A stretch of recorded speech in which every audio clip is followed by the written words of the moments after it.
नमस्कार, जय हिंद, वंदे मातरम। प्यारे बच्चों, यूपी लेखपाल की तैयारी आपकी युद्ध स्तर पर जारी है और उसी तैयारी को निरंतर बहुत ही अच्छा बनाने के लिए आप जो लक्ष्य है वो है ज्यादा से ज्यादा प्रश्नों को सॉल्व करना। ना सिर्फ पीवाईक्यू बल्कि एमसीक्यू भी। तैयारी में अपना एक योगदान देने के लिए मैं लेकर आया हूँ UP triple SC computer PYQ marathon video, जिसमें आपको 235 प्रश्न मिलने वाले हैं, वो भी बहुत कम समय में। 2 घंटे से कम टाइम में आपको 235 यूपी ट्रिपल एससी के कंप्यूटर के पीवाईक्यू मिलेंगे। वीडियो को लाइक कर लीजिएगा, चैनल पर नया है चैनल को सब्सक्राइब कर लीजिएगा, क्योंकि प्रश्न यहीं से आएगा। पढ़ते रहेंगे आप मेरे साथ तो आपको यकीन आएगा। रही बात पीडीएफ की, तो स्क्रीन पर आपको एक व्हाट्सएप नंबर दिख रहा होगा, उस पर आप मैसेज करके पीडीएफ के बारे में पूरी जानकारी प्राप्त कर सकते हैं और वहां से आपको हमारे चैनल की जितने भी यूट्यूब पर वीडियो हैं वो सारी पीडीएफ और उसके अलावा एक्स्ट्रा पीडीएफ भी आपको प्रोवाइड करवा दी जाएंगी। तो वीडियो में अंत तक बने रहिएगा। चलिए शुरू करते हैं। पहला प्रश्न है आज का आपका कि कंप्यूटर के जनक कौन है। ये 2025 में पूछा गया है। कुछ लोगों का कहना होगा कि इतने आसान प्रश्न अब नहीं पूछे जाते, लेकिन 2025 में पूछा गया प्रश्न है और आप सभी को पता है ऑप्शन डी यहां पर सही हो जाएगा। चार्ल्स वेवेज को कंप्यूटर का जनक माना जाता है। उन्होंने 19वीं शताब्दी में पहला यांत्रिक कंप्यूटर डिजाइन किया था, जिसे डिफरेंस इंजन और एनालिटिकल इंजन कहा गया। अगला प्रश्न है आपका कि निम्न कंप्यूटरों को उनकी पीढ़ी के कालानुक्रम में व्यवस्थित करना है आपको। यह भी 2025 में पूछा गया प्रश्न है और सही उत्तर है आपका ऑप्शन सी। सबसे पहले आता है ENIAC, ये प्रथम पीढ़ी का कंप्यूटर है 1940 का। फिर आता है PDP 8, द्वितीय और तृतीय पीढ़ी के संक्रमण काल का मिनी कंप्यूटर है 1960 में। फिर आता है NCR 395, तृतीय पीढ़ी का सिस्टम है। और फिर आता है एप्पल 2, चौथी पीढ़ी का पर्सनल कंप्यूटर 1977 में। अगला प्रश्न है आपका कि कौन से कंप्यूटर वास्तविक संख्याओं से निपटते हैं और समस्या का उत्तर गिनती करके प्राप्त किया जाता है। Analogue, low speed, high speed, digital, उपयुक्त में से कोई नहीं। यह 2024 का प्रश्न है यूपी ट्रिपल एससी का और सही उत्तर है आपका C D, digital. Digital computer binary data 0-1 का उपयोग करके गिनती की प्रक्रिया द्वारा गणना करते हैं। ये डिस्क्रिट डेटा पर आधारित होते हैं। अगला प्रश्न है आपका कि एलन ट्यूरिंग द्वारा आर्टिफिशियल इंटेलिजेंस शब्द किस वर्ष गढ़ा गया था। यूपी ट्रिपल एससी 2024 में पूछा गया प्रश्न है एक्सरे टेक्नीशियन की भर्ती में और सही उत्तर है आपका 1956। आर्टिफिशियल इंटेलिजेंस शब्द का आधिकारिक तौर पर 1956 में डार्ट माउथ सम्मेलन में जॉन मैकार्थी द्वारा प्रस्तुत किया गया था। हालांकि एलन ट्यूरिंग ने इस दिशा में पहले ही महत्वपूर्ण कार्य किया था। अगला प्रश्न है आपका कि इडवैक का पूरा नाम इनमें से कौन सा है। यह भी 2025 का प्रश्न है और सही उत्तर है आपका option C, electronic discrete variable automatic computer. यह स्टोर प्रोग्राम अवधारणा का उपयोग करने वाला शुरुआती कंप्यूटर था। अगला प्रश्न है आपका कि कंप्यूटर की मूल भाषा क्या है। मशीन स्तर, असेंबली, सामान्य, उच्च स्तर। यह भी 2025 में पूछा गया प्रश्न है और सही उत्तर है आपका ए, मशीन स्तर। कंप्यूटर केवल मशीन स्तर भाषा को ही सीधे समझ सकता है जो बाइनरी 0-1 में होती है। अगला प्रश्न है आपका कि सत्य कथनों का वर्णन करें। असेंबलर हाई लेवल लैंग्वेज को मशीन कोड में बदलता है। एग्जीक्यूशन के दौरान असेंबलर मेन मेमोरी में रहना चाहिए। वन पास असेंबलर और लोड एंड गो असेंबलर इसके प्रकार है। तो कौन से सत्य हैं कौन से असत्य हैं, ये आपसे पूछा गया है। सही उत्तर है आपका एक असत्य है और लास्ट के दोनों आपके सत्य हैं। ठीक है। कथन एक गलत है क्योंकि असेंबलर केवल असेंबली भाषा को मशीन कोड में बदलता है, हाई लेवल को नहीं। हाई लेवल के लिए कंपाइलर या इंटरप्रेटर चाहिए। अगला प्रश्न है आपका कि प्रारंभिक प्रोग्रामिंग भाषाओं ने आधुनिक प्रोग्रामिंग प्रतिमानों के लिए आधार तैयार किया है। यूपी ट्रिपल एससी 2025 का प्रश्न है और सही उत्तर है आपका ऑप्शन है हार्डवेयर रजिस्टरों का सीधा मैनिपुलेशन। शुरुआती भाषाएं बहुत निम्न स्तर की थीं और वे सीधे हार्डवेयर रजिस्टरों को नियंत्रण करती थीं। अगला प्रश्न है आपका कि निम्नलिखित में से कौन सा पहला सामान्य उद्देश्य वाला इलेक्ट्रॉनिक डिजिटल कंप्यूटर था जिसे संयुक्त राज्य अमेरिका में कॉर्पोरेट एप्लीकेशन के लिए डिजाइन किया गया था। यह भी यूपी ट्रिपल एससी का प्रश्न है और सही उत्तर है आपका बी, यूनिवैक 1। व्यवसायिक उपयोगों के लिए बनाया गया पहला सामान्य उद्देश्य वाला इलेक्ट्रॉनिक कंप्यूटर था। अगला प्रश्न है आपका कि कंप्यूटर बनाने का पहला विश्वविद्यालय आधारित प्रयास क्या था। यह भी 2025 का प्रश्न है और सही उत्तर है आपका option D, university of Pennsylvania. इन्हें को यूनिवर्सिटी ऑफ पेंसिल्वेनिया में जे प्रेस्पर एकर्ट और जॉन मॉचली द्वारा बनाया गया था। अगला प्रश्न है आपका कि पहले यांत्रिक कैलकुलेटर को क्या कहा जाता था? तो सही उत्तर है आपका पास्कलाइन। 2023 का प्रश्न है, इसे ब्लेज पास्कल ने 1642 में बनाया था। अगला प्रश्न है आपका कि निम्नलिखित में से कौन दूसरी पीढ़ी का सिस्टम है? हेनीवेल 400, एप्पल 2, आईबीएम नोटबुक, सन वर्क स्टेशन या उपयुक्त में से कोई नहीं। यह भी यूपी ट्रिपल का प्रश्न है। सही उत्तर है आपका हनीवेल 400 और आईबीएम 1401 दूसरी पीढ़ी के प्रसिद्ध कंप्यूटर थे। एप्पल 2 जो है ये आपका चौथी पीढ़ी का कंप्यूटर है। अगला प्रश्न है आपका कि स्टोर्ड प्रोग्राम आर्किटेक्चर की अवधारणा सबसे पहले किसके द्वारा प्रतिपादित की गई थी? तो सही उत्तर है इसका option B, John von Neumann. 2024 का प्रश्न है, आधुनिक कंप्यूटर का आधार वॉन न्यूमैन का आर्किटेक्चर है जिसमें डेटा और निर्देश एक ही मेमोरी में स्टोर किए जाते हैं। अगला प्रश्न है आपका कि तारों का एक सेट जो समानांतर में बिट्स वहन करता है और उपकरणों के बीच संचार पथ प्रदान करता है वो कौन सा है? सही उत्तर है आपका बस। बस कंप्यूटर के विभिन्न भागों के बीच डेटा ट्रांसफर करने के लिए उपयोग किए जाने वाले तारों के समूह होते हैं। अगला प्रश्न है आपका कि अंकगणितीय संक्रियाएं और तार्किक संक्रियाएं किसके द्वारा की जाती हैं? Unit, input unit, arithmetic and logical unit, out. तो यही उत्तर आपका यहां पर सही हो जाता है, बी ऑप्शन। 2025 का प्रश्न है, एएलयू कंप्यूटर का वह हिस्सा है जो गणितीय, अर्थमेटिक और तार्किक यानी कि लॉजिकल गणनाएं करता है। अगला प्रश्न है आपका कि निष्पादित हो रहे प्रोग्राम को क्या कहा जाता है? 2025 का प्रश्न है और सही उत्तर है आपका प्रोसेस।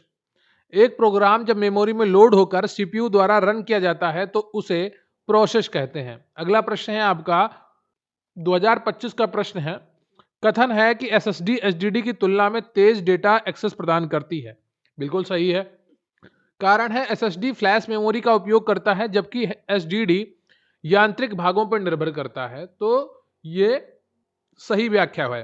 ठीक है, तो ए और जो बी आर है दोनों सही हैं और सही व्याख्या भी करते हैं। एसएसडी में कोई घूमने वाला पुर्जा नहीं होता है, इसलिए ये एचडीडी की तुलना में बहुत तेज और टिकाऊ होते हैं। अगला प्रश्न है आपका, कैश मेमोरी के बारे में सत्य कथन कौन सा है? रैम से तेज होती है, बार बार उपयोग डेटा स्टोर करती है, सीपीयू के बाहर हो सकती है, नॉन वोलेटाइल होती है। 2025 का प्रश्न है और सही उत्तर है आपका डी। 1, 2 और 3 सही है, लेकिन ये नॉन वोलेटाइल नहीं, वोलेटाइल होती है। अगला प्रश्न है आपका कि आधुनिक कंप्यूटर में फर्मवेयर के लिए प्राथमिक स्टोरेज माध्यम क्या है? 2025 का प्रश्न है और सही उत्तर है आपका इसका ऑप्शन सी, फ्लैश मेमोरी। आजकल वायोस फर्मवेयर को स्टोर करने के लिए फ्लैश मेमोरी का उपयोग किया जाता है ताकि उसे अपडेट भी किया जा सके। अगला प्रश्न है आपका कि मेमोरी का उपयोग प्रसंस्करण की गति को बढ़ाने के लिए किया जाता है। कौन सी मेमोरी का? मुख्य का, बैकअप का, सहायक का या कैश का? तो सही उत्तर है आपका ऑप्शन डी। कैश मेमोरी जो होती है सीपीयू और मुख्य मेमोरी के बीच बफर का काम करती है और गति बढ़ाती है। अगला प्रश्न है आपका, सूची 1 को सूची 2 से आपको मिलान करना है और ये 2025 का प्रश्न है, यूपी ट्रिपल द्वारा पूछा गया है। सही उत्तर है आपका ऑप्शन बी। ठीक है, इंकजेट जो होता है आपका ये होता है कागज पर तरल स्याही छिड़कता है। ठीक है, और जो लेजर होता है ये आपका टोनर पाउडर का उपयोग उच्च गति से करता है। डॉट मैट्रिक्स जो होता है ये आपका पिन मारकर प्रिंट करता है। और 3D प्रिंटर जो होते हैं भौतिक 3D वस्तुएं बनाते हैं, घर भी बनाते हैं आजकल 3D प्रिंटर। अगला प्रश्न है आपका, फुल फॉर्म्स का मिलान करना है और ये भी यूपी ट्रिपल में पूछा गया है। तो ये सभी आपको मिलान करके दिए गए हैं। सीपीयू का सेंट्रल प्रोसेसिंग यूनिट, इसी प्रकार आपके सभी सही हैं।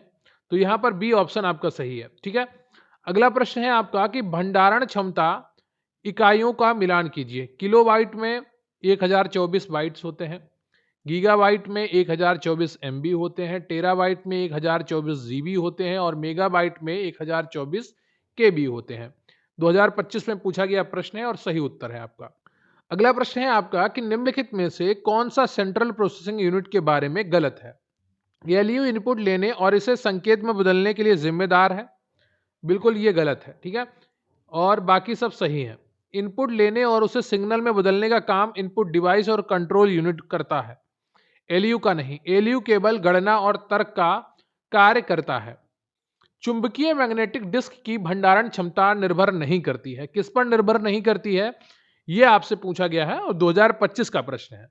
सही उत्तर है आपका ऑप्शन डी, डिस्क की गति पर निर्भर नहीं करती है।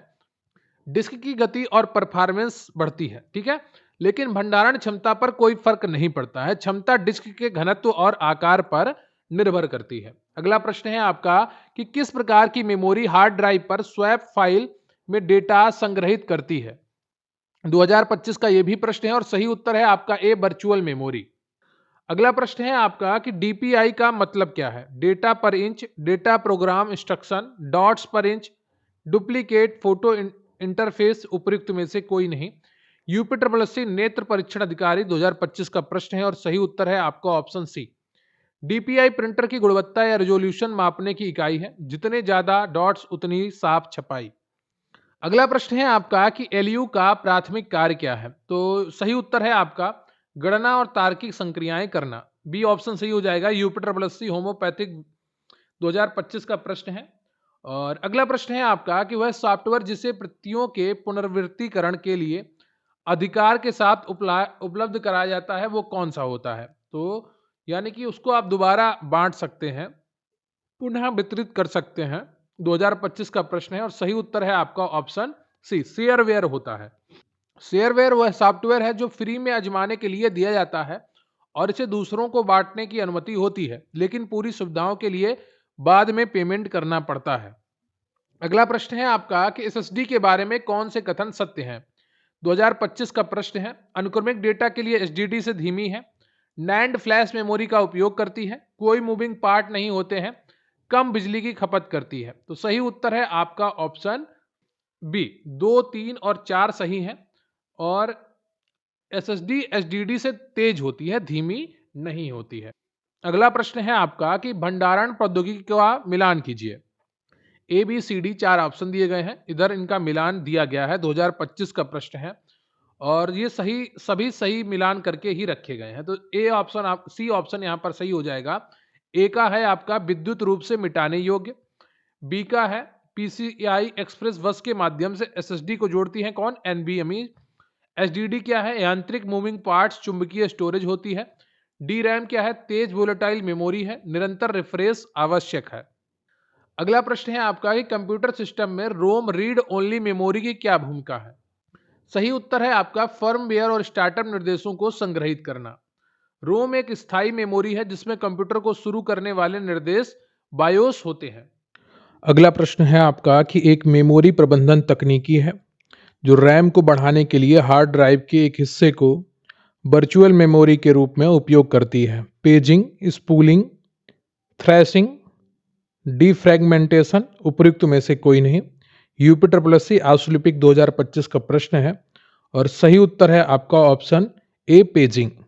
पेजिंग वह तकनीकी है जिसके द्वारा ऑपरेटिंग सिस्टम वर्चुअल मेमोरी का प्रबंधन करता है। अगला प्रश्न है आपका कि इनपुट आउटपुट प्रबंधन तकनीकी जो द्वितीयक मेमोरी में अस्थायी रूप से डेटा संग्रहित करती है उसे क्या कहते हैं। यूपी 2025 का प्रश्न है और सही उत्तर है आपका ऑप्शन बी, स्पूलिंग।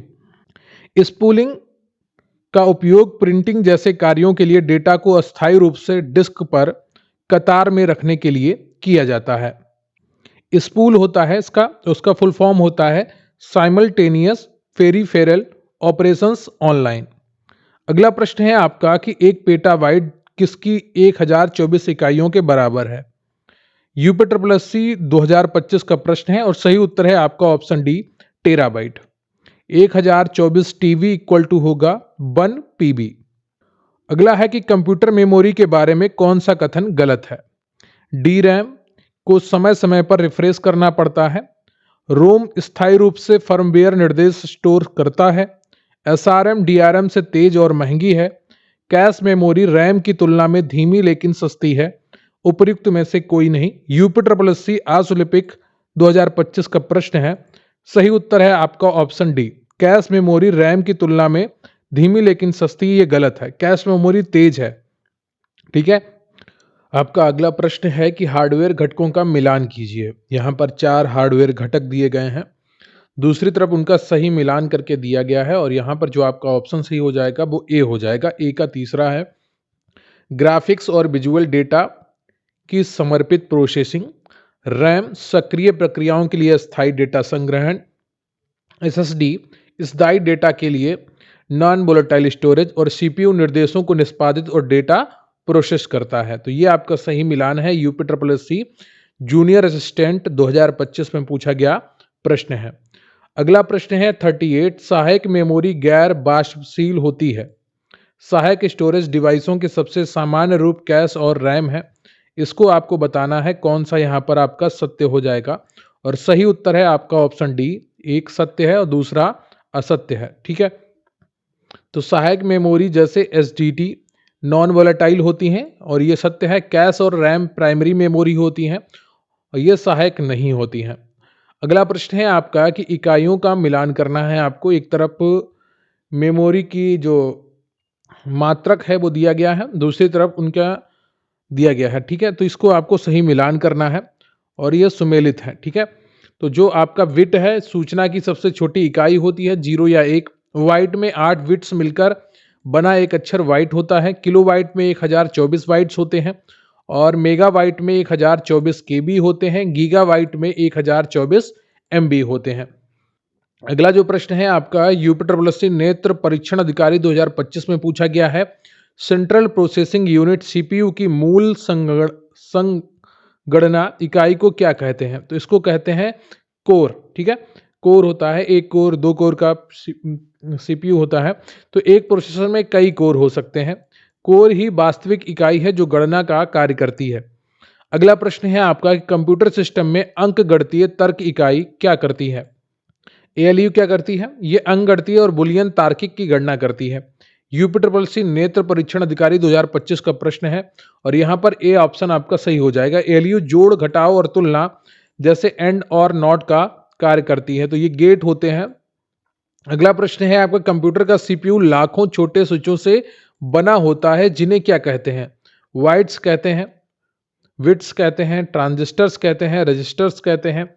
ये 2023 में पूछा गया प्रश्न था और यहां पर आपका सी ऑप्शन सही हो जाएगा, ट्रांजिस्टर्स। एक आधुनिक सीपीयू माइक्रो प्रोसेसर अरबों छोटे ट्रांजिस्टर से मिलकर बना होता है जो स्विच की तरह काम करते हैं।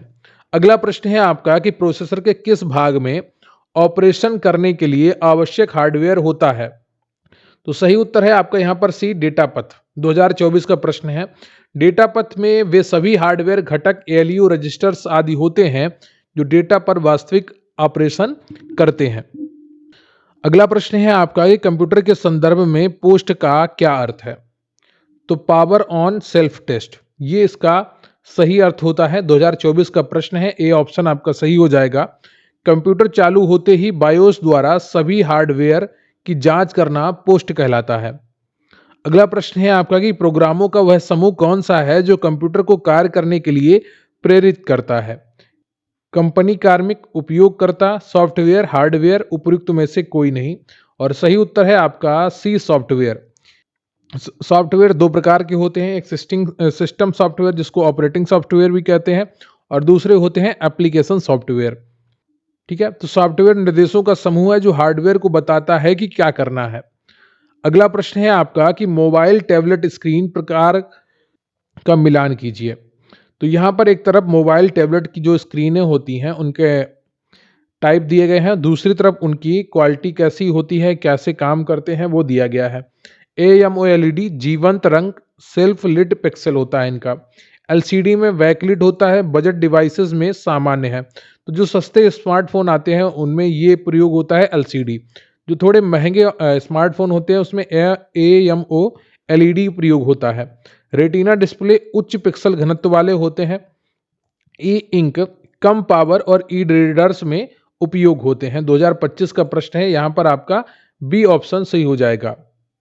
AMOLED में गहरे काले रंग मिलते हैं क्योंकि पिक्सल खुद रोशनी पैदा करते हैं। ई इंक का उपयोग किंडल जैसे ई रीडर्स में होता है। अगला प्रश्न है आपका कि सॉफ्टवेयर लाइसेंस के बारे में कौन सा कथन गलत है? यह भी 2025 का प्रश्न है और सही उत्तर है आपका ए।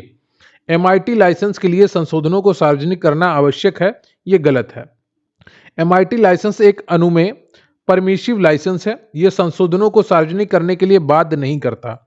GPL में यह अनिवार्य होता है। तो जनरल पब्लिक लाइसेंस जो होती है यह संशोधनों के लिए अनिवार्य होती है। ठीक है, GPL लाइसेंस संशोधनों को पुनर्वितरित करने की अनुमति देता है। अपाचे लाइसेंस संशोधित सोर्स साझा करने के लिए बाध्य नहीं करता, यह सही है। प्रोप्राइटरी लाइसेंस संशोधन को प्रतिबंधित करते हैं। ठीक है, अगला प्रश्न है आपका कि कौन सा लाइसेंस संशोधनों को उसी लाइसेंस के तहत साझा करने की आवश्यकता रखता है। तो इस प्रकार के प्रश्न भी आपके एग्जाम में पूछे गए हैं UPSSC के द्वारा, तो इनको भी आपको पढ़ना होगा। जब आप PYQ देखते हैं तो आपको पता चलता है कि किस स्तर के, किस टाइप के, किस टॉपिक से प्रश्न पूछे जा रहे हैं, इसलिए PYQ देखना बहुत ज्यादा जरूरी होता है। UPSSC आशु लिपिक 2025 का प्रश्न है और सही उत्तर है आपका कॉपी लेफ्ट लाइसेंस। ठीक है, कॉपी लेफ्ट जैसे GPL लाइसेंस ये सुनिश्चित करता है कि यदि आप सॉफ्टवेयर में सुधार करते हैं तो आपको उसे उसी लाइसेंस के तहत जारी रखना होगा। अगला प्रश्न है आपका कि सॉफ्टवेयर विकास में कंपाइलर की भूमिका का सबसे अच्छा वर्णन क्या है। UPSSC मंडी सचिव 2025 का प्रश्न है और सही उत्तर है आपका यहाँ पर ऑप्शन बी। कंपाइलर जो होता है वो उच्च स्तरीय भाषा को निष्पादन से पहले मशीन कोड में बदलता है। कंपाइलर पूरे प्रोग्राम को एक साथ पढ़कर मशीन कोड में बदल देता है। लाइन दर लाइन वाला इंटरप्रेटर कहलाता है। तो इंटरप्रेटर क्या काम करता है, आप जब देखते हैं कि ट्रांसलेटर जैसे होता है वैसे इंटरप्रेटर होता है। ठीक है, तो यहाँ पर लाइन दर लाइन करता है ट्रांसलेटर। जब कोई दो नेता बैठे होते हैं, आपने देखा होगा, एक ने एक लाइन बोली तो ट्रांसलेटर क्या करेगा, उसको वही बताएगा, उसका इंटरप्रेट करेगा। ठीक है, तो ऐसे इंटरप्रेटर होता है, लाइन दर लाइन चलता है। लेकिन जो कंपाइलर होता है वो पूरे प्रोग्राम को एक साथ मशीन कोड में बदल देता है। अगला प्रश्न है आपका कि IO सिस्टम में डिवाइस ड्राइवर को प्राथमिक कार्य क्या है।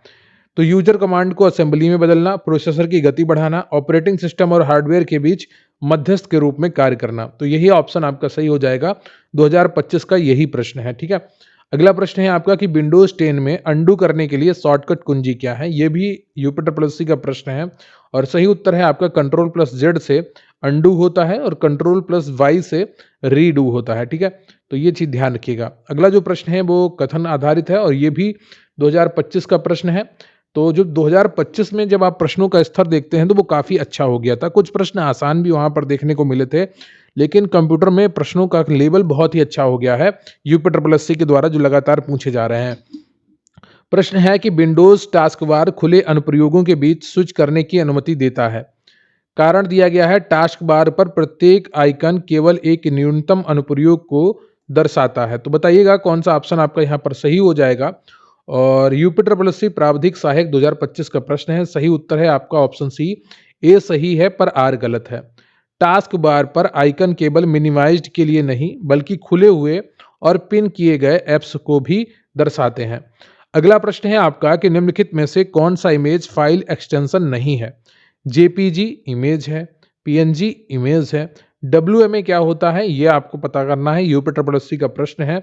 और PNG GIF ये सब इमेज हैं। WMA विंडोज मीडिया ऑडियो, यह एक ऑडियो फाइल फॉर्मेट है, इमेज नहीं है। ठीक है, अगला प्रश्न है आपका कि कौन सा सॉफ्टवेयर ओपन सोर्स सॉफ्टवेयर का उदाहरण है। तो यहाँ पर जो लिनक्स है ये आपका ओपन सोर्स सॉफ्टवेयर का उदाहरण है, 2025 का प्रश्न है। बाकी सभी प्रोप्राइटरी हैं, पैसा देकर खरीदने वाले। अगला प्रश्न है आपका कि एक से ज्यादा खुली हुई विंडोज के बीच स्विच करने के लिए शॉर्टकट क्या है। UPSSC का प्रश्न है और सही उत्तर है आपका Alt+Tab। ठीक है, अगला जो प्रश्न है आपका कि फैट का पूर्ण रूप क्या है। तो यहाँ पर जो फैट प्रयोग होता है कंप्यूटर की दृष्टि से, UPSSC 2025 का प्रश्न है, उसका पूर्ण रूप है फाइल एलोकेशन टेबल। ठीक है, तो फैट एक फाइल सिस्टम है जिसका उपयोग स्टोरेज डिवाइसेस जैसे पेन ड्राइव में फाइलों को व्यवस्थित करने के लिए किया जाता है। अगला प्रश्न है आपका कि किसी भी फाइल को रिसाइकल बिन में भेजे बिना डिलीट करने की शॉर्टकट की क्या है। यह आपसे पूछा गया है, UPSSC होम्योपैथिक 2025 का प्रश्न है। तो डायरेक्ट अगर आपको डिलीट करना है तो Shift+Delete दबाइएगा। जब डिलीट करते हैं आप केवल तो वो रिसाइकिल बिन में जाती है, लेकिन आपको किसी फाइल को परमानेंट डिलीट करना है तो आप उस फाइल को सेलेक्ट करिए और शिफ्ट प्लस डिलीट दबाइए। फिर यहाँ पर आपको मिलान करना है और यहाँ पर जो आपका सही हो जाएगा वो ऑप्शन ए हो जाएगा, ठीक है। तो प्रोग्राम लोडिंग में क्या होता है, कंप्यूटर शुरू होने पर प्रोग्राम लोड होने करने की विधि है। प्रोग्राम स्टार्ट क्या है, इनपुट आउटपुट प्रबंधन और निर्देशों का निष्पादन है। यूजर इंटरफेस क्या है, कंप्यूटर बंद होने पर मेमोरी साफ होती है। और HALT इंस्ट्रक्शंस प्रोग्राम रोकता है और कंप्यूटर बंद करता है। कंकरंट एग्जीक्यूशन क्या है, मेमोरी में एक साथ कई प्रोग्राम चलाना, ठीक है। तो ये पूरा एक तरफ प्रोसेस दी गई हैं, उनके नाम दिए गए हैं, दूसरी तरफ उनके कैसे होते हैं, क्या होता है वो दिया गया है, ठीक है। तो कंकरंट एग्जीक्यूशन का मतलब मल्टी प्रोग्रामिंग है। HALT सिस्टम रोकने के लिए उपयोग किया जाता है, ठीक है। अगला प्रश्न है आपका कि विंडोज ओएस में स्टार्ट मेनू को शो हाइड करने की शॉर्टकट की क्या है। तो विंडोज ओएस में स्टार्ट मेनू को शो हाइड करने की शॉर्टकट की सही उत्तर है आपका यहाँ पर option C, control plus escape, ठीक है। विंडोज की के अलावा कंट्रोल प्लस एस्केप दबाकर भी स्टार्ट मेनू खोला जा सकता है। ओके, तो कंट्रोल प्लस एस्केप आप दबाएंगे जो किसी भी विंडोज ऑपरेटिंग सिस्टम में वाले लैपटॉप पे, तो आपका खुल जाएगा क्या, स्टार्ट मेनू। अगला प्रश्न है आपका कि डेटा प्रोसेसिंग की विश्वसनीयता बिग डेटा के संदर्भ में क्या कहलाती है।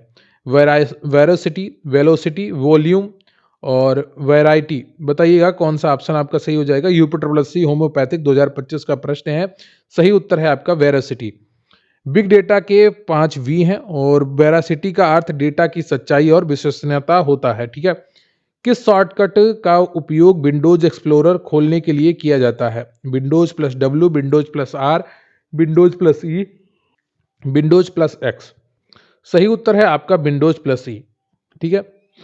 अगला प्रश्न है आपका कि अभिकथन एरे एक डेटा प्रकार है जो समान प्रकार के तत्वों को संग्रहित कर सकता है।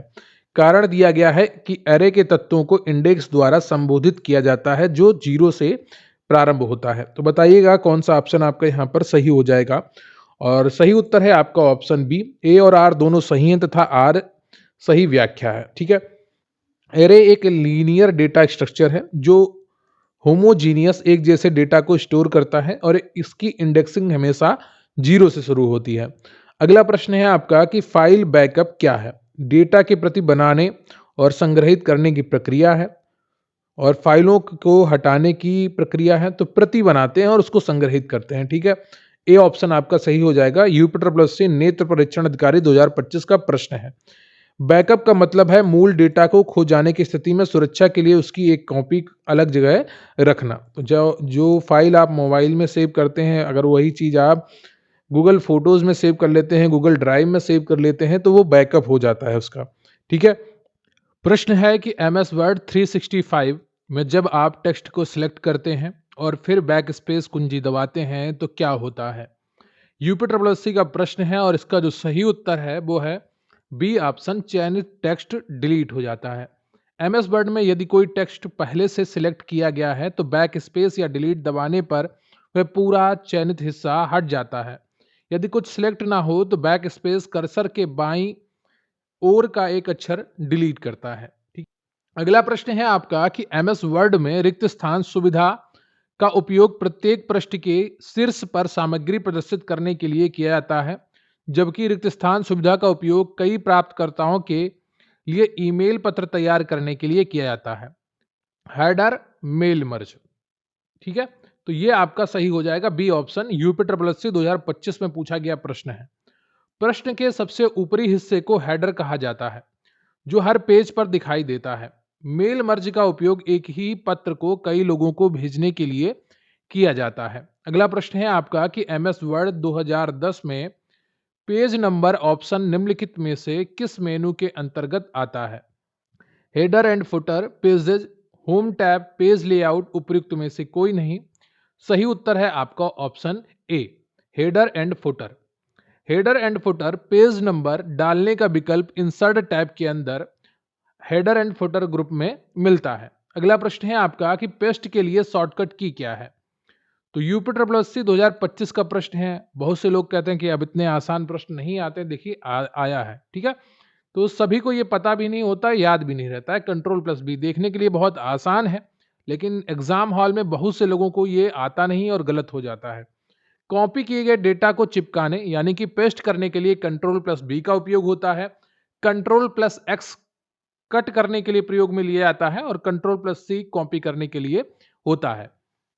अगला प्रश्न है आपका कि कौन सा विकल्प आपको एमएस वर्ड 365 में पैराग्राफ में टेक्स्ट की पंक्तियों के बीच लाइन स्पेसिंग को समायोजित करने की अनुमति देता है। सही उत्तर है आपका ऑप्शन डी, लाइन स्पेसिंग।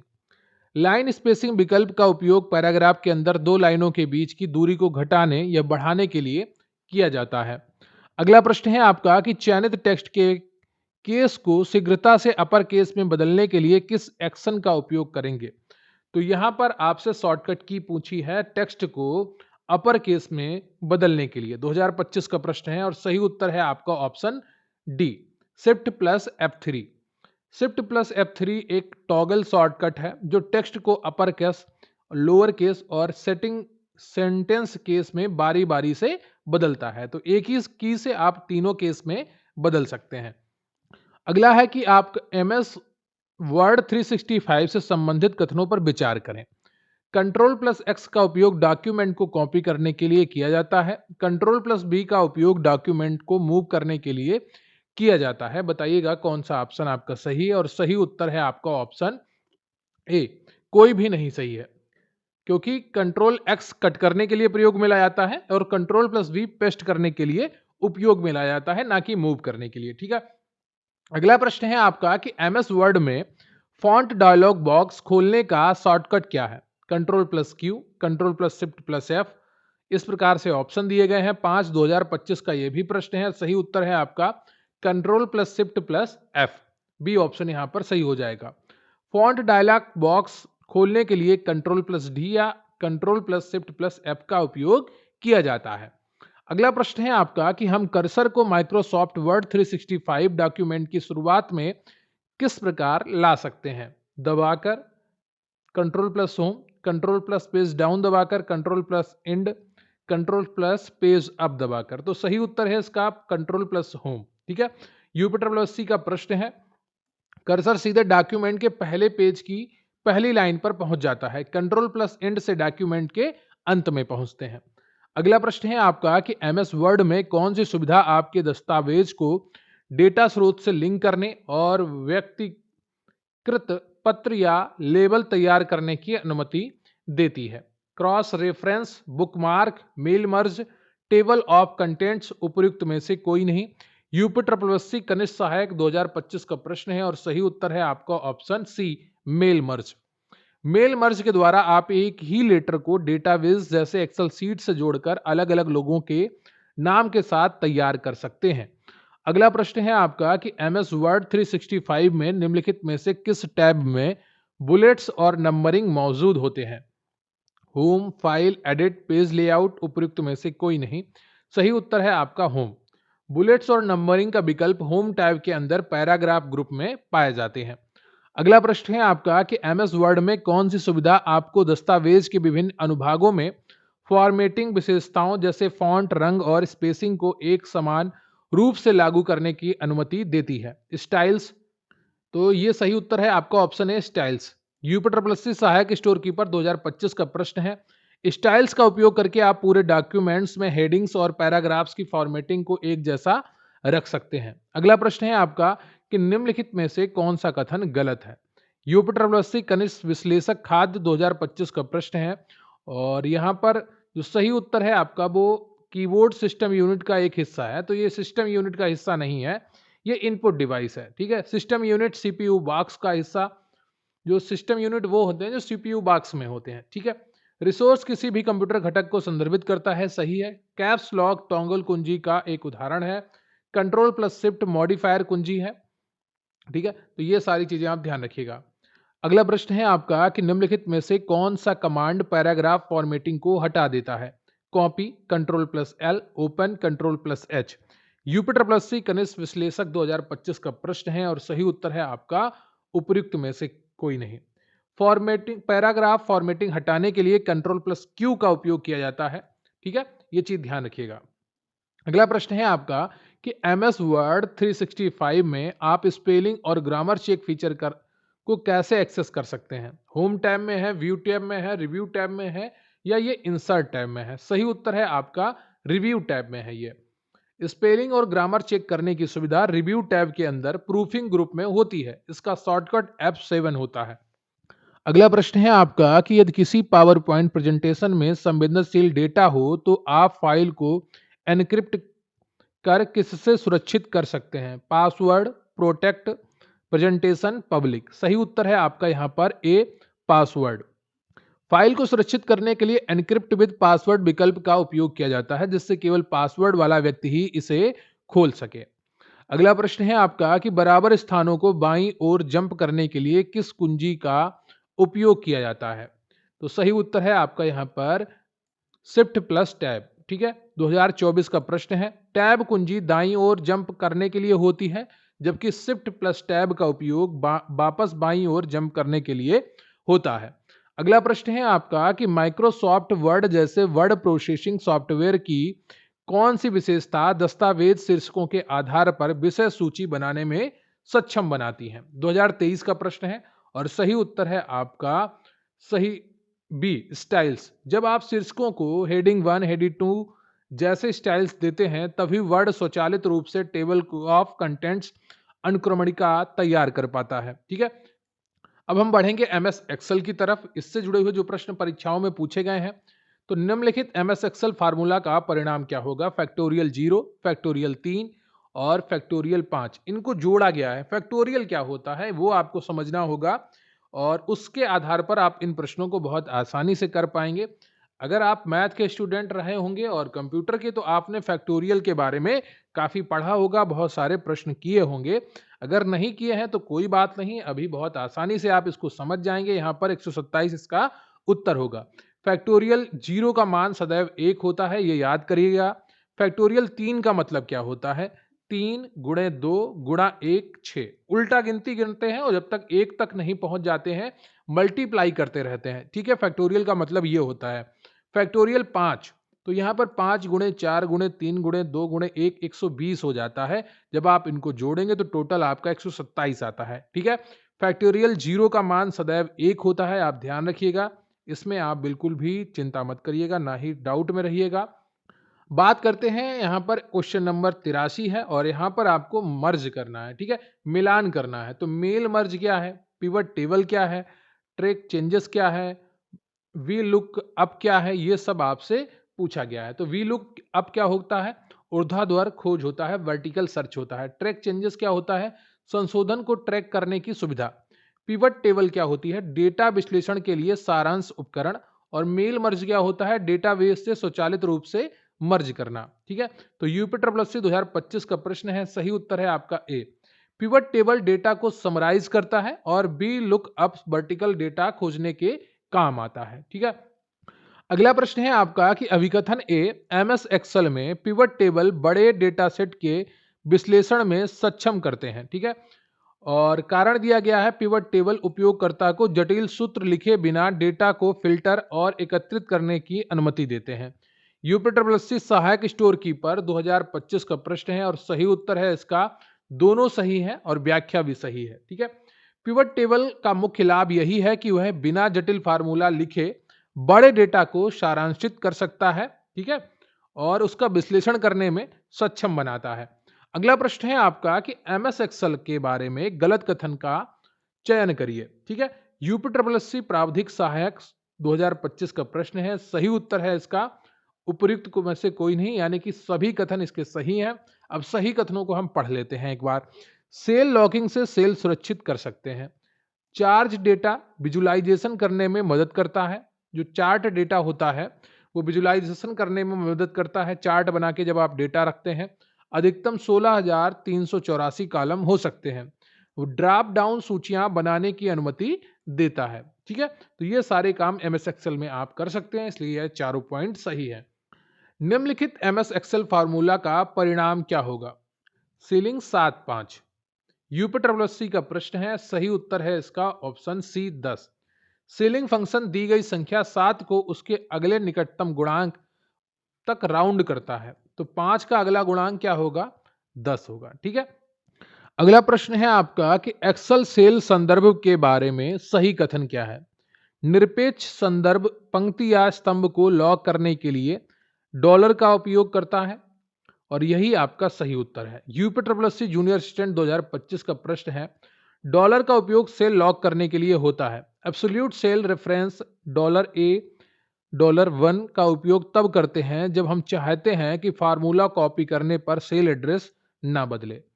अगला प्रश्न है आपका कि सब total A9 A1 ratio semi colon A10 किस प्रकार से सम A1 A10 से भिन्न है, यह आपसे पूछा गया है। तो सही उत्तर है आपका, यह छिपाई गई पंक्तियों फिल्टर के साथ को अनदेखा कर सकता है। ठीक है, कौन? सब टोटल। ठीक है, तो सब टोटल जो होता है वो छिपाई गई पंक्तियों को अनदेखा कर सकता है, लेकिन सम हमेशा पूरे रेंज का योग करता है, चाहे रो छिपी हो या नहीं। ठीक है, तो 2025 का ये प्रश्न है। अगला प्रश्न है आपका कि निम्नलिखित एमएस एक्सेल फार्मूला का परिणाम क्या होगा? सम 8/4/2 कॉमा 1 - 2/2। ठीक है, तो इसका सही उत्तर क्या होगा आपसे पूछा गया है, तो वो 1 होगा। वो कैसे होगा? तो गणना 8/4/2 इक्वल टू 2 2/2 इक्वल टू 1 हो जाएगा। ठीक है, अब 1 से 2/2 घटाएंगे तो 1 - 1 0 हो जाएगा, तो सम 1 0 का 1 होगा। ठीक है, एमएस एक्सेल 2007 वर्कशीट में पंक्तियों की अधिकतम संख्या कितनी है? 2025 में पूछा गया है एमएस एक्सेल 2007 के बारे में, ध्यान रखिएगा। सही उत्तर है आपका ए 1,48,576। ठीक है, पंक्तियां होती हैं और 16,384 कॉलम होते हैं। अगला प्रश्न है आपका कि माइक्रोसॉफ्ट एक्सेल में कौन सा फंक्शन टेक्स्ट से सभी नॉन प्रिंटेबल कैरेक्टर को हटा देता है? Clean, if, nested if error. UP triple S C junior assistant 2023 का प्रश्न है। सही उत्तर है आपका क्लीन। क्लीन फंक्शन का उपयोग टेक्स्ट से उन कैरेक्टर्स को हटाने के लिए किया जाता है जो प्रिंट नहीं किए जा सकते, जैसे कंट्रोल कोड्स। अगला प्रश्न है आपका कि एमएस एक्सेल में सूत्र राउंड 5.678, 2 क्या लौटाता है? तो सही उत्तर है आपका, राउंड फिगर आपको चाहिए तो 2 अंक तक लौटाएगा, तो ये क्या हो जाएगा 5.68। राउंड फंक्शन संख्या को 2 दशमलव स्थानों तक राउंड करता है। तीसरा अंक 8 है, इसलिए दूसरा अंक 7 से बढ़कर 8 हो जाएगा। ठीक है, ये एक बढ़ा देते हैं। ये चीज आपने मैथ के स्टूडेंट हैं तो बहुत आसानी से आप समझते होंगे राउंड कैसे करते हैं। 93 क्वेश्चन है आपका कि एक समीकरण जो वर्कशीट डेटा पर संचालन करता है वो क्या है? तो सही उत्तर है आपका यहाँ पर सूत्र। फार्मूला जो होता है वो एक समीकरण है जो वर्कशीट डेटा पर संचालित होता है। ठीक है, 2025 का प्रश्न है। फार्मूला हमेशा इक्वल टू के निशान से शुरू होता है और डेटा पर गणना करने का कार्य करता है। अगला प्रश्न है आपका कि एमएस एक्सेल में निम्नलिखित टेक्स्ट फंक्शन का आउटपुट क्या है? MID library, 4, 2। तो यहां पर जो सही उत्तर है आपका वो हो जाएगा RA, MID text stat length. ठीक है, ये होता है यहाँ पर जब एमआईडी फार्मूला यूज करते हैं तो वहां पर टेक्स्ट आता है पहले में, उसका स्टार्ट कहाँ से करना है और लेंथ क्या लेनी है। तो लाइब्रेरी में जो चौथा अक्षर है वो R है, वहां से 2 अक्षर लेने पर RA प्राप्त होता है। ठीक है, एक्सेल फार्मूला में डॉलर चिन्ह क्या दर्शाता है? एक एब्सोल्यूट सेल रेफरेंस को इंगित करता है, एक विशेष डेटा फॉर्मेट को दर्शाता है, एक मौद्रिक मान को दर्शाता है। यह हाईलाइट करने के लिए होता है। 2025 का प्रश्न है और सही उत्तर है आपका ए। डॉलर का उपयोग कॉलम या रो को लॉक करने के लिए किया जाता है ताकि फार्मूला कॉपी करते समय वह ना बदले। अब हम बढ़ते हैं अपने अगले सेक्शन की तरफ, नेटवर्किंग और ईमेल से जुड़े हुए जो पीवाईक्यू पूछे गए हैं यूपी ट्रिपल एस सी के। तो पहला प्रश्न है इसका 96 है आपका टोटल। निम्नलिखित में से कौन सा मजबूत ईमेल पासवर्ड का उदाहरण है? तो मजबूत पासवर्ड के लिए आपको एक कैपिटल लेटर, ठीक है, और कैपिटल यानी कि अपर केस में, लोअर केस में, एक स्पेशल कैरेक्टर, कुछ नंबर का टोटल योग करना होता है। तो यहाँ पर जो ऑप्शन सी है आपका वो करेक्ट एक मजबूत पासवर्ड हो सकता है। अपर केस और लोअर केस और विशेष चिन्ह, नंबर, इन सब का प्रयोग करके जो सीरीज में नहीं है, ये एक मजबूत पासवर्ड होता है। अगला है कि ईमेल विशेषताओं का मिलान करें। ठीक है, ये प्रश्न आपका पूछा गया था यूपी ट्रिपल एस सी प्रावधिक सहायक 2025 में। ये जितने भी ऑप्शन हैं आपके प्रीमैस्ड हैं। ऑटो रिस्पॉन्डर जो होता है ये ईमेल का स्वचालित उत्तर देता है। आर्काइव, बिना डिलीट किए इनबॉक्स से स्टोरेज में ले जाना। मार्क एज रीड, तो ईमेल को पहले से देखा गया सेट करना। फिल्टर नियम क्या होता है, मानदंडों के आधार पर फोल्डरों में व्यवस्थित करना। तो सही उत्तर आपका कौन सा हो जाएगा यहाँ पर, सी ऑप्शन। ठीक है, आर्काइव करने से इनबॉक्स साफ हो जाता है लेकिन मेल डिलीट नहीं होता है। ऑटो रिस्पॉन्डर छुट्टी या व्यवस्था के दौरान ऑटो रिप्लाई भेजता है। अगला है प्रश्न, रिक्त स्थान ईमेल एड्रेस यूआरएल में बदलाव करके पीड़ितों को धोखा देने की विधि है, जबकि रिक्त स्थान संवेदनशील जानकारी प्राप्त करने के लिए छलने की विधि है। तो सही उत्तर है आपका यहाँ पर जूनियर असिस्टेंट 2025 का प्रश्न है, स्पूफिंग और फिशिंग। फिशिंग के द्वारा संवेदनशील जानकारी प्राप्त करने के लिए छल किया जाता है और स्पूफिंग के द्वारा यूआरएल में बदलाव करके पीड़ितों के साथ धोखा किया जाता है। ठीक है, स्पूफिंग जो होती है उसमें हमलावर अपनी पहचान छिपाकर किसी भरोसेमंद स्रोत जैसा दिखता है। जैसे एसबीआई की जैसी वेबसाइट है वैसी ही बना दी, रेलवे की जैसी वेबसाइट है वैसी ही बना दी, किसी होटल बुकिंग की जैसी वेबसाइट है वैसी ही बना दी और अपने अकाउंट में सारा पैसा ले लिया। बाद में पता चलता है कि वहां पर कोई बुकिंग ही नहीं हुई। फिशिंग में फर्जी लिंक भेजकर पासवर्ड या बैंक जानकारी चुराई जाती है। अगला प्रश्न है आपका कि निम्नलिखित में से कौन सा संदिग्ध ईमेल डोमेन का उदाहरण है। यूपीट्रिपलएससी आशुलिपिक 2025 का प्रश्न है और सही उत्तर है आपका माइक्रोसॉफ्ट टीम्स.नेट। आधिकारिक माइक्रोसॉफ्ट डोमेन है microsoft.com। फिशर अक्सर मिलते जुलते नाम जैसे माइक्रोसॉफ्ट टीम्स.नेट का उपयोग करके धोखाधड़ी करते हैं। अगला प्रश्न है आपका कि ईमेल प्रोटोकॉल के बारे में निम्नलिखित में से कौन सा कथन सही है। तो ये आपसे पूछा गया है, आशुलिपिक 2025 का प्रश्न है और सही उत्तर है आपका यहाँ पर सी ऑप्शन, एसएमटीपी ईमेल भेजने के लिए उत्तरदायी होता है। ठीक है, POP3 और IMAP मेल प्राप्त करने के प्रोटोकॉल हैं, जबकि SMTP simple mail transfer protocol ये मेल भेजने के लिए काम में आता है। अगला प्रश्न है आपका कि निम्नलिखित में से कौन सी ईमेल सेवा माइक्रोसॉफ्ट द्वारा संचालित की जाती है। Yahoo mail, Outlook, Gmail, iCloud mail और सही उत्तर है आपका यहाँ पर आउटलुक। ठीक है, जूनियर स्टूडेंट 2023 का प्रश्न है, जीमेल गूगल का और याहू मेल याहू का है। अगला प्रश्न है आपका कि ईमेल पते में यूजर नेम और डोमेन नेम किस चिन्ह द्वारा अलग किए जाते हैं। यूपीट्रिपलएससी जूनियर स्टूडेंट 2023 का प्रश्न है और सही उत्तर है आपका ऑप्शन बी। यहाँ पर @ इसको पढ़ते हैं। चिन्ह का उपयोग ईमेल एड्रेस के दो हिस्सों को अलग करने के लिए किया जाता है। @ से पहले यूजर नेम आता है और @ के बाद डोमेन नेम आता है। OSI मॉडल में विभिन्न नेटवर्कों के बीच डेटा रूट करने के लिए सीधे तौर पर कौन सी लेयर उत्तरदायी होती है। यूपीट्रिपलएससी मंडी सचिव 2025 का प्रश्न है और सही उत्तर है आपका option C, network layer. Network layer data के लिए सबसे अच्छा रास्ता चुनने और IP एड्रेस के लिए जिम्मेदार होती है।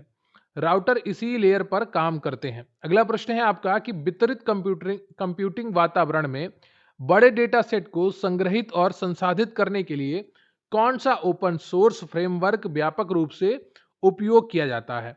मंडी सचिव 2025 का प्रश्न है और सही उत्तर है आपका बी, अपाचे हैडूप। हडूप जो है एक ओपन सोर्स सॉफ्टवेयर फ्रेमवर्क है जो बिग डेटा को कई कंप्यूटरों के क्लस्टर पर स्टोर और प्रोसेस करने की अनुमति देता है। अगला प्रश्न है आपका कि फेसबुक द्वारा न्यूज फीड में पोस्ट रैंक करने के लिए ऐतिहासिक रूप से किस एल्गोरिथम का उपयोग किया जाता है। और यहाँ पर जो सही उत्तर है आपका वो है एड्स रैंक। 2025 का प्रश्न है ये, ध्यान रखिएगा। अगला प्रश्न है आपका दो प्रोटोकॉल का उपयोग का उनके कार्यों से मिलान करना है। तो एसएमटीपी अभी आपने पढ़ा है, ईमेल भेजने के लिए प्रयोग किया जाता है। IMAP ईमेल प्राप्त और सिंक्रोनाइज करने के लिए। POP3 ईमेल डाउनलोड करने के लिए। MIME मल्टीमीडिया ईमेल संदेशों को फॉर्मेट करने के लिए। तो यहाँ पर जो सही उत्तर है आपको वो ए है, यूपीट्रिपलएससी सहायक स्टोर कीपर 2025 का प्रश्न है। अगला प्रश्न है आपका कि प्रॉक्सी सर्वर का प्राथमिक कार्य क्या है। तो सही उत्तर है आपका यहाँ पर ए, उपयोगकर्ता और इंटरनेट के बीच प्रवेश द्वार के रूप में कार्य करता है। प्रॉक्सी सर्वर आपकी पहचान IP छिपाने और सुरक्षा स्पीड बढ़ाने के लिए एक मध्यस्थ के रूप में कार्य करता है। अगला प्रश्न है आपका कि रिक्त स्थान में सभी ऑनलाइन गतिविधियां शामिल होती हैं जो जानबूझकर या अनजाने में रिकॉर्ड की जाती हैं, और रिक्त स्थान वह तकनीकी है जिसमें बड़े डेटा सेट से पैटर्न निकालना शामिल है। 2025 का प्रश्न है और सही उत्तर है आपका ऑप्शन है डिजिटल फुटप्रिंट और data mining. Digital footprint internet पर आपके द्वारा छोड़े गए निशानों को कहते हैं। डेटा माइनिंग बड़े डेटा से उपयोगी जानकारी निकालने की प्रक्रिया है। अगला प्रश्न है आपका कि नियमों का एक सेट जो सुरक्षा मानकों के आधार पर आने जाने वाले नेटवर्क ट्रैफिक को नियंत्रित करता है क्या कहलाता है? यूपी ट्रिपल 2025 का प्रश्न है। सही उत्तर है आपका ऑप्शन बी फायरवॉल। फायरवॉल एक सुरक्षा प्रणाली है जो अनधिकृत पहुंच अनऑथराइज्ड एक्सेस को रोकने के लिए नेटवर्क ट्रैफिक को फिल्टर करती है। अगला प्रश्न है आपका कि ब्लूटूथ तकनीकी के बारे में सही कथन चुनना है आपको। यूपी प्रावधिक सहायक 2025 का प्रश्न है और यहाँ पर जो सही है वो तीनों है। ब्लूटूथ एसआईजी द्वारा बनाए गए मानक पर आधारित है। ये 2.4 गीगाहर्ट्ज बैंड पर काम करता है। बैंडविड्थ 1 से 24 एमबीपीएस तक होती है इसकी। ब्लूटूथ कम दूरी के लिए रेडियो तरंगों का उपयोग करता है और इसके मानक एसआईजी द्वारा नियंत्रित होते हैं। मेश वाईफाई सिस्टम पारंपरिक राउटर की तुलना में बेहतर होम कवरेज प्रदान करते हैं। ये कथन है, कारण दिया गया है कि मेश वाईफाई एक ही नेटवर्क नोड का उपयोग करता है जिसमें वाईफाई डेड जोन कम हो जाते हैं। यूपी प्रावधिक सहायक 2025 का प्रश्न है और सही उत्तर है आपका दोनों सही है पर व्याख्या सही नहीं है। ठीक है, तो मेश वाईफाई वास्तव में कई नोड्स का उपयोग करता है जो एक साथ मिलकर एक बड़ा नेटवर्क बनाते हैं। इससे घर के कोने कोने में सिग्नल पहुंचते हैं। अगला प्रश्न है आपका कि IPv6 एड्रेस कितने बिट्स लंबे होते हैं और IPv4 एड्रेस कितने बिट्स लंबे होते हैं? सही उत्तर है आपका ऑप्शन डी।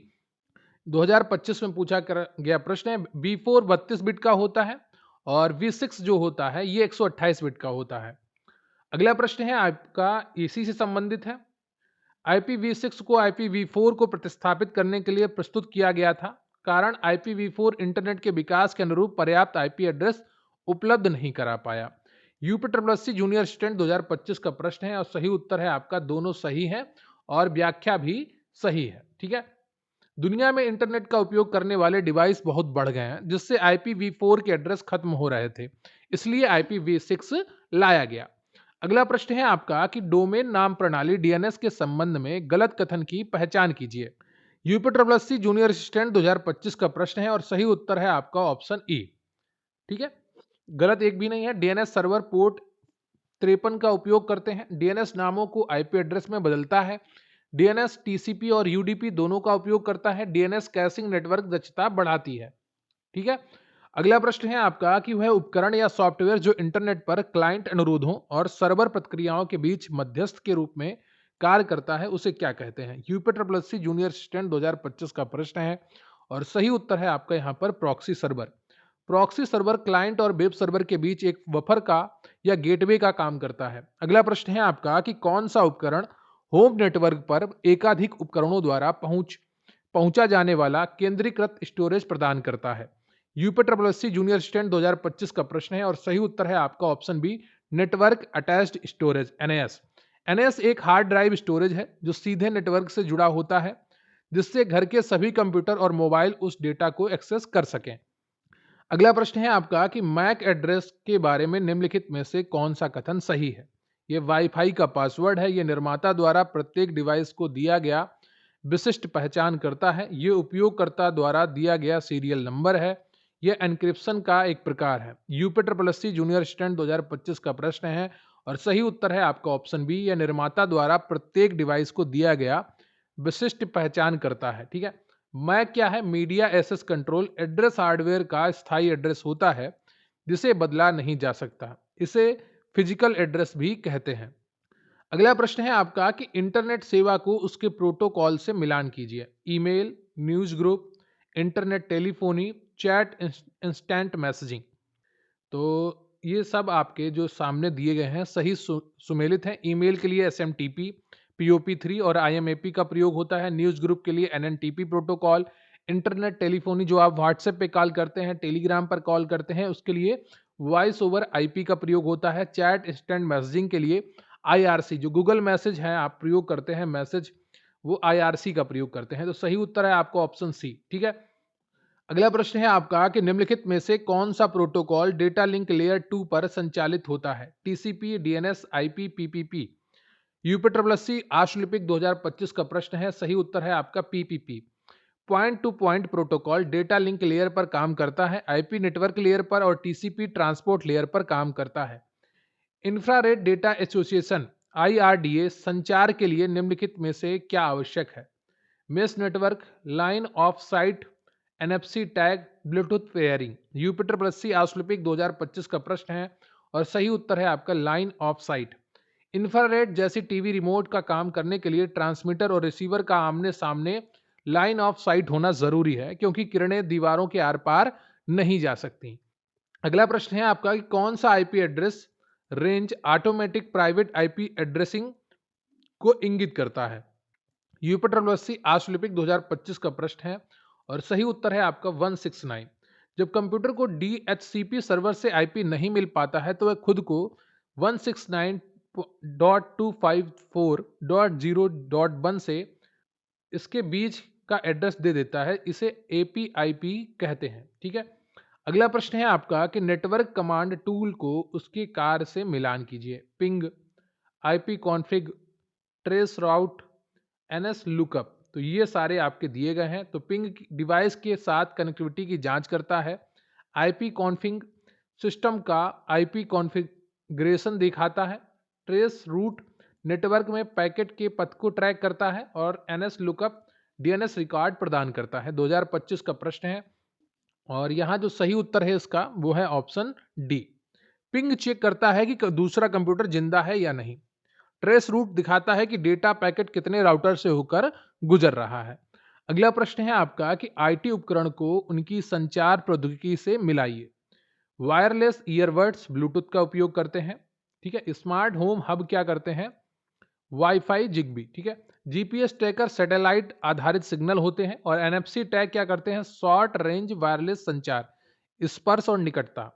तो ये सही मिलान है आपका और डी ऑप्शन यहाँ पर सही हो जाएगा। 2025 का ये प्रश्न ये भी था। अभिकथन है वेब सर्वरों के लिए स्टैटिक IP एड्रेस को प्राथमिकता दी जाती है। कारण है स्टैटिक IP एड्रेस हर बार नेटवर्क से कनेक्ट होने पर स्वतः बदल जाते हैं, जो कि गलत है। ठीक है, स्टैटिक शब्द आ गया तो बदलने की तो बात रही ही नहीं। ठीक है, तो यहाँ पर आपका ए सही है लेकिन आर गलत है। अगला प्रश्न है आपका कि DNS का मतलब क्या है? 2025 का प्रश्न है। सही उत्तर है आपका डोमेन नेम सिस्टम। अगला प्रश्न है आपका कि निम्नलिखित में से कौन सी एक भौतिक चीज है जो ईथरनेट या किसी तार पर दिखाई देती है? सही उत्तर है आपका पैकेट। 2025 का प्रश्न है। नेटवर्क पर भेजा जाने वाला डेटा छोटे छोटे टुकड़ों में बांटा जाता है, जिन्हें पैकेट कहा जाता है। अगला प्रश्न है आपका कि IMPS का मतलब क्या है? सही उत्तर है आपका यहाँ पर इमीडिएट पेमेंट सर्विस। यूपीट्रिपलसी लेखा परीक्षक 2025 का प्रश्न है। ओ लिख गया है यहाँ पर, सी कर लीजिएगा। ठीक है, IMPS भारत में तत्काल पैसा ट्रांसफर करने की सेवा है जो 24x7 काम करती है। अगला प्रश्न है आपका कि PCI का मतलब क्या है? तो इसका सही उत्तर है आपका पेरिफेरल कंपोनेंट इंटरकनेक्ट। PCI एक लोकल कंप्यूटर बस है जिसका उपयोग साउंड कार्ड, नेटवर्क कार्ड आदि को मदरबोर्ड से जोड़ने के लिए होता है। 2025 का प्रश्न ये भी था। अगला प्रश्न है आपका कि निम्नलिखित में से कौन सा कंप्यूटर के माध्यम से दो उपयोगकर्ताओं के बीच वास्तविक समय संचार है? तो रियल टाइम कम्युनिकेशन किस में होता है? चैट में होता है। 2025 का प्रश्न है। अगला प्रश्न है आपका कि वर्ल्ड वाइड वेब को किस वर्ष जनता के लिए प्रस्तुत किया गया था? यह भी 2025 का प्रश्न है और सही उत्तर है आपका 1991 में। टिम वर्नर्स ली ने 1989 में WW का प्रस्ताव दिया था, लेकिन इसे 6 अगस्त 1991 को पहली बार सार्वजनिक रूप से उपलब्ध कराया गया था। क्वेश्चन नंबर 131 है कि निम्नलिखित नेटवर्क उपकरणों का उनके उद्देश्य से मिलान कीजिए। एक तरफ डिवाइस दी गई है, दूसरी तरफ उद्देश्य दिए गए हैं और उनका आपको मिलान करना है। यहां पर जो सही उत्तर है आपका वो कौन सा हो जाएगा, ये आपसे पूछा गया है। सही उत्तर है आपका ऑप्शन ए। राउटर यह नेटवर्क ट्रैफिक को निर्देशित करता है और अलग अलग नेटवर्क को जोड़ता है। स्विच यह लोकल नेटवर्क के भीतर उपकरणों को एक दूसरे से जोड़ता है। मॉडेम यह एनालॉग सिग्नल को डिजिटल और डिजिटल को एनालॉग में परिवर्तित करता है। एक्सेस पॉइंट की अगर बात की जाए तो यह वायरलेस सिग्नल भेजकर वाईफाई कवरेज का दायरा बढ़ाता है। तो यहां पर ए ऑप्शन आपका सही हो जाएगा। ए का 4 नेटवर्क ट्रैफिक को निर्देशित करता है कौन? राउटर। स्विच क्या करता है? उपकरणों को कनेक्ट करता है। मॉडेम क्या करता है? मॉडेम आपका डिजिटल सिग्नलों को परिवर्तित करता है और एक्सेस पॉइंट वाईफाई कवरेज बढ़ाता है।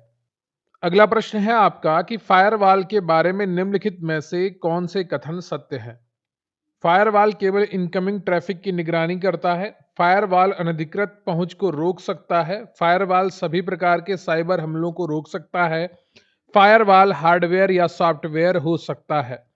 तो यहां पर जो सही उत्तर है आपका वो हो जाएगा बी। 2 और 4 यहां पर आपके सही हैं। फायरवॉल इनकमिंग और आउटगोइंग दोनों ट्रैफिकिंग को की निगरानी करता है, इसलिए कथन एक गलत है। यह सभी प्रकार के हमलों को नहीं रोक सकता, जैसे सोशल इंजीनियरिंग, इसलिए कथन 3 भी गलत है। कथन 2 और 4 सही है क्योंकि यह अनधिकृत पहुंच को रोकता है और हार्डवेयर या सॉफ्टवेयर दोनों रूपों में हो सकता है। अगला प्रश्न है आपका कि कंप्यूटर नेटवर्क में सबनेट मास्क का कार्य क्या है? UP triple S C homeopathic 2025 का प्रश्न है और सही उत्तर है इसका ऑप्शन बी। आईपी एड्रेस को नेटवर्क और होस्ट भागों में विभाजित करता है। सबनेट मास्क का मुख्य कार्य एक आईपी एड्रेस को दो भागों में पहचानना है, नेटवर्क आईडी और होस्ट आईडी। यह नेटवर्क एडमिनिस्ट्रेटर को बड़े नेटवर्क को छोटे सबनेट्स में विभाजित करने में मदद करता है। अगला प्रश्न है आपका कि डीएनएस के बारे में निम्नलिखित में से कौन सा कथन सत्य है? और सही उत्तर है आपका option C. DNS IP address को डोमेन नामों में परिवर्तित करता है। यूपी ट्रिपल एस सी 2025 का प्रश्न है। DNS domain name system internet की फोन बुक की तरह काम करता है।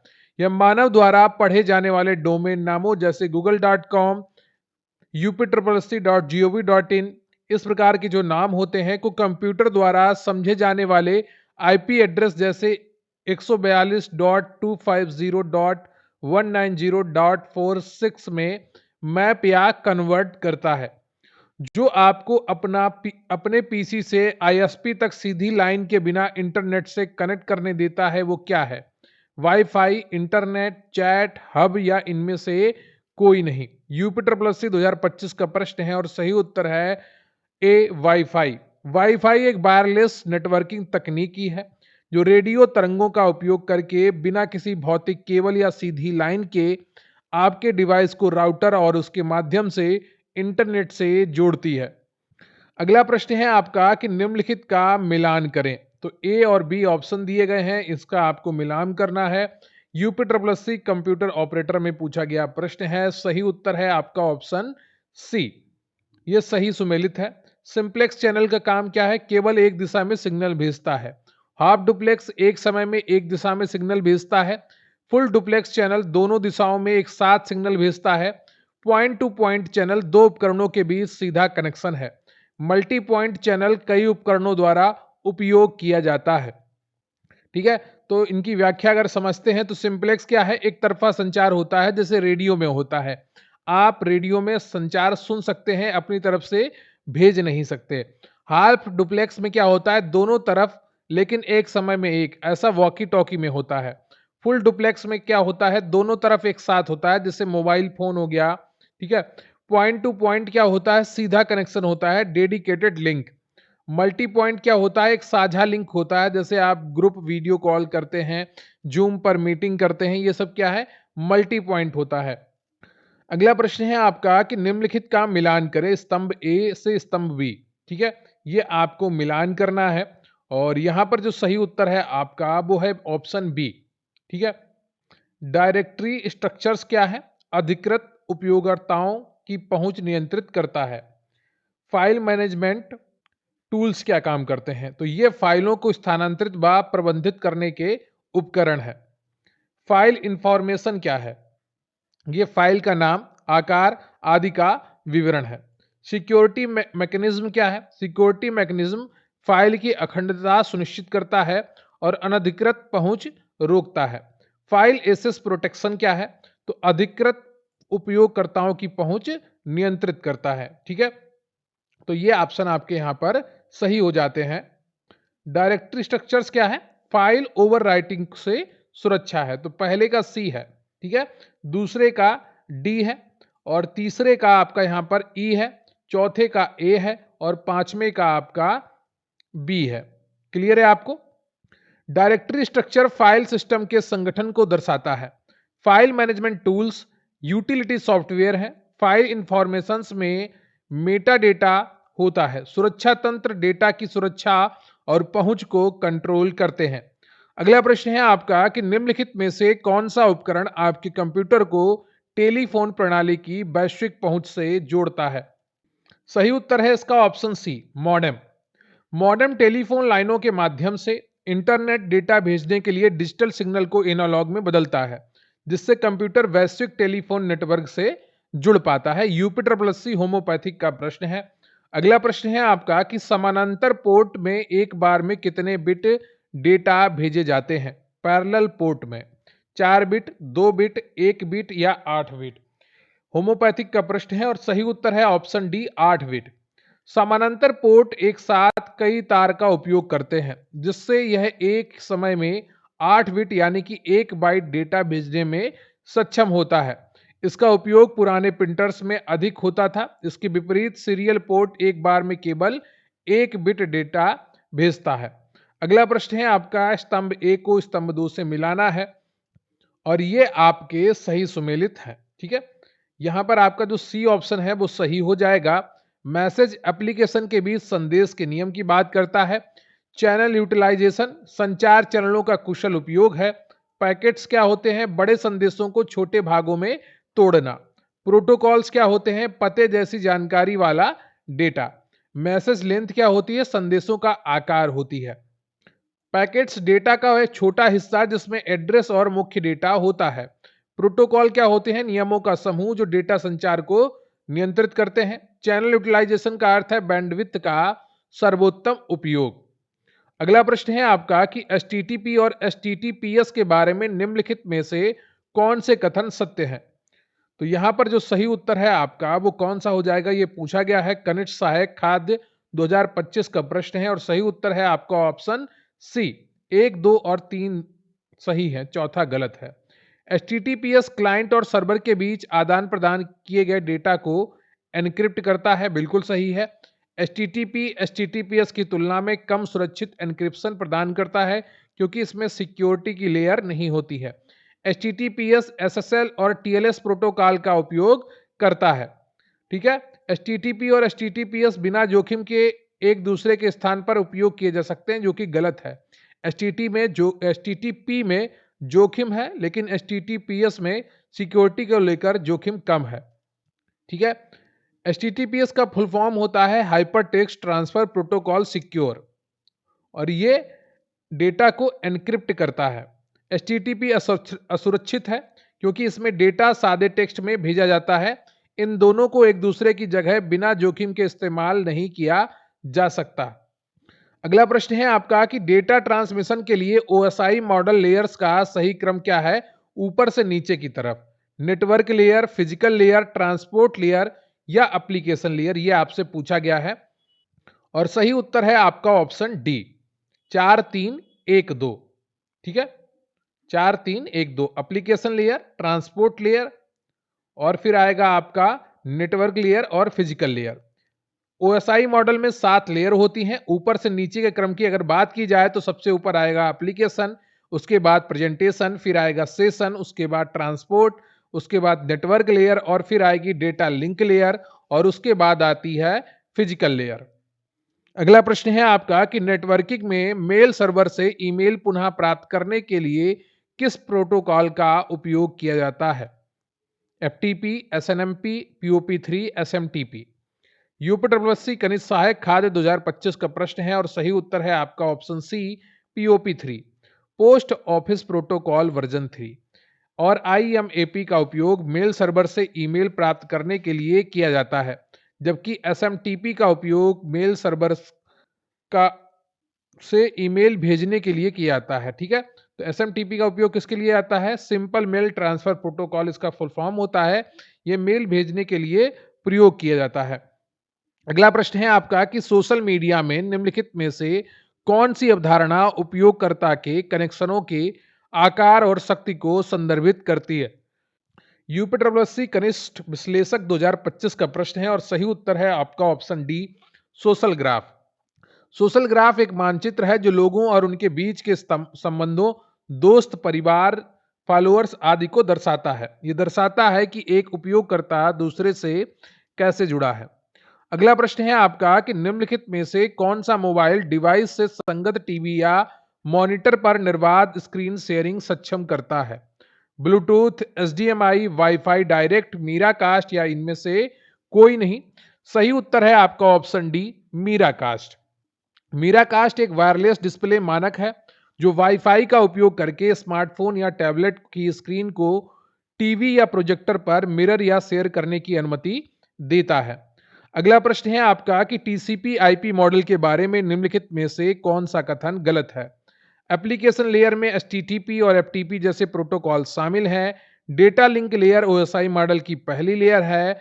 नेटवर्क लेयर उपकरणों के बीच पैकेटों की रूटिंग के लिए उत्तरदायी है।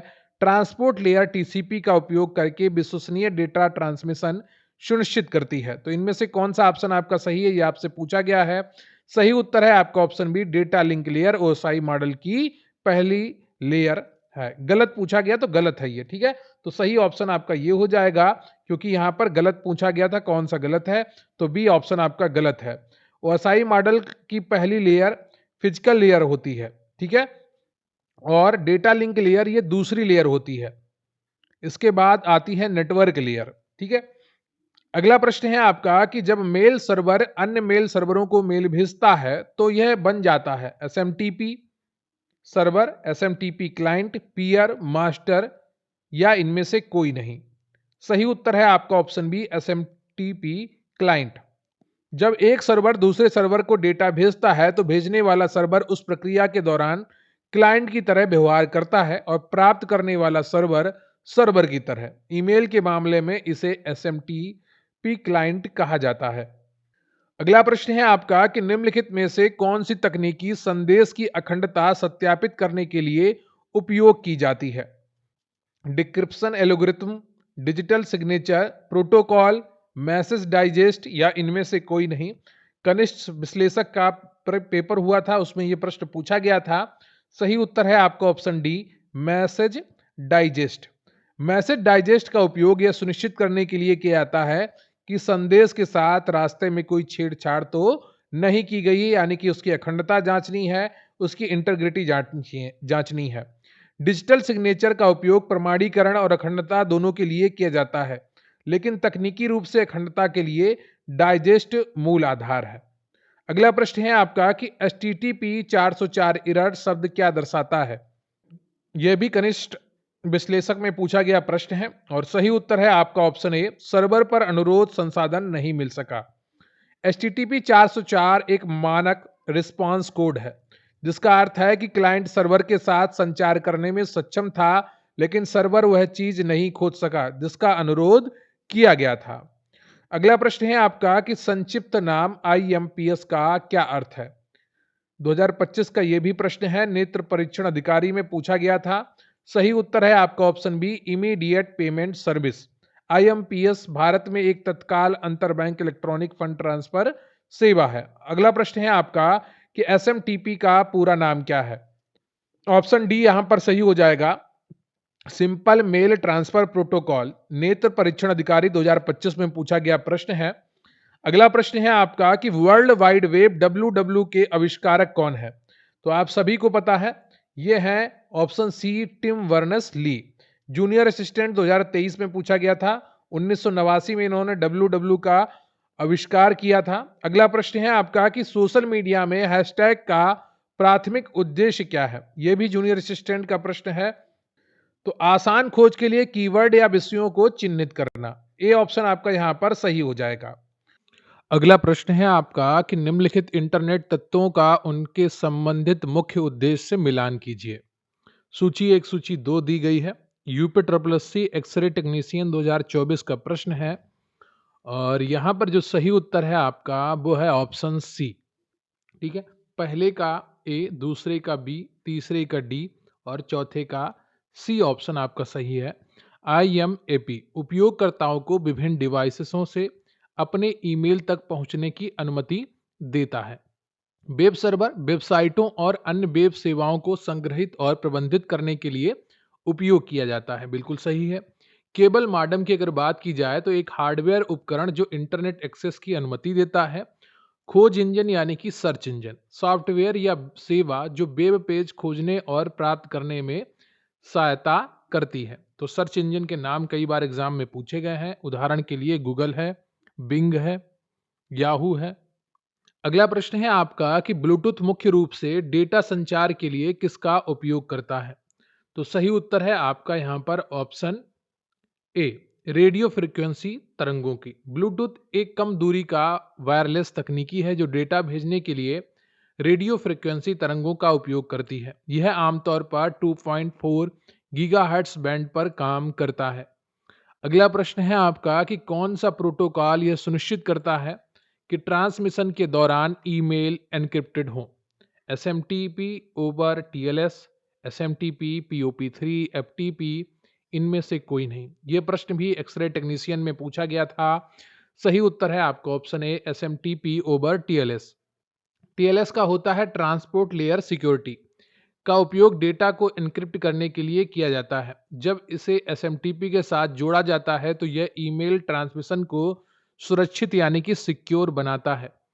अगला प्रश्न है आपका कि प्रत्येक नेटवर्क को उसके प्राथमिक कार्य से मिलाइए। तो ए को 2 से मिलाना है। लिंक्डइन किस लिए प्रयोग होता है, ट्विटर किस लिए उपयोग होता है, ई संजीवनी किस लिए उपयोग होता है, माई जो जीओबी वेबसाइट है भारतीय सरकार की, वो किस लिए उपयोग होती है। तो ये सारे ऑप्शन आपके सही सुमेलित हैं। लिंक्डइन व्यावसायिक नेटवर्किंग और कैरियर विकास के लिए एक सोशल मीडिया है। ट्विटर जो वर्तमान में एक्स के नाम से जानी जाती है, सार्वजनिक अपडेट और चर्चाओं के लिए माइक्रो ब्लॉगिंग साइट है। ई संजीवनी दूरस्थ स्वास्थ्य सेवाओं के लिए टेलीमेडिसिन पहल है। माई गवर्नमेंट शासन में नागरिक भागीदारी के लिए क्राउड सोर्सिंग मंच है। तो सही उत्तर है ऑप्शन आपका बी। अगला है आपका कि अभिकथन ए है कि एक VPN सभी बाहरी पर्यवेक्षकों से उपयोगकर्ता डेटा को पूरी तरह से अज्ञात कर देता है। कारण दिया गया है VPN उपयोगकर्ता और VPN सर्वर के बीच डेटा एन्क्रिप्ट करता है। तो यहाँ पर जो सही उत्तर है ऑप्शन बी है आपका। ए गलत है लेकिन आर सही है। VPN डेटा एन्क्रिप्ट जरूर करता है लेकिन यह पूरी तरह से अज्ञात नहीं बनाता, क्योंकि VPN प्रदाता आपकी गतिविधियों को देख सकता है, इसलिए अभिकथन गलत है। मंडी सचिव 2025 का प्रश्न है। सही उत्तर आपका बी है। अगला प्रश्न है आपका कि ऑनलाइन शॉपिंग की शुरुआत किस वर्ष और किस व्यक्ति द्वारा की गई थी। UPSSC मंडी सचिव का प्रश्न है और सही उत्तर है आपका ऑप्शन बी, 1979। माइकल एल्ड्रिच ने 1979 में ऑनलाइन शॉपिंग या टेली शॉपिंग का आविष्कार किया था। अगला प्रश्न है आपका कि इलेक्ट्रॉनिक डेटा इंटरचेंज FDI के विकास ने ई कॉमर्स को किस दशक में बढ़ावा दिया है। सही उत्तर है आपका ऑप्शन बी, 1960 के दशक में। EDI का विकास 1960 के दशक में शुरू हुआ था, जिसने व्यवसायों के बीच डिजिटल रूप से डेटा साझा करने की अनुमति दी। अगला प्रश्न है आपका कि पहली महत्वपूर्ण ई कॉमर्स कंपनी कौन मानी जाती है। अमेजन, फ्लिपकार्ट, कंप्यूसर्व, ईवे या इनमें से कोई नहीं।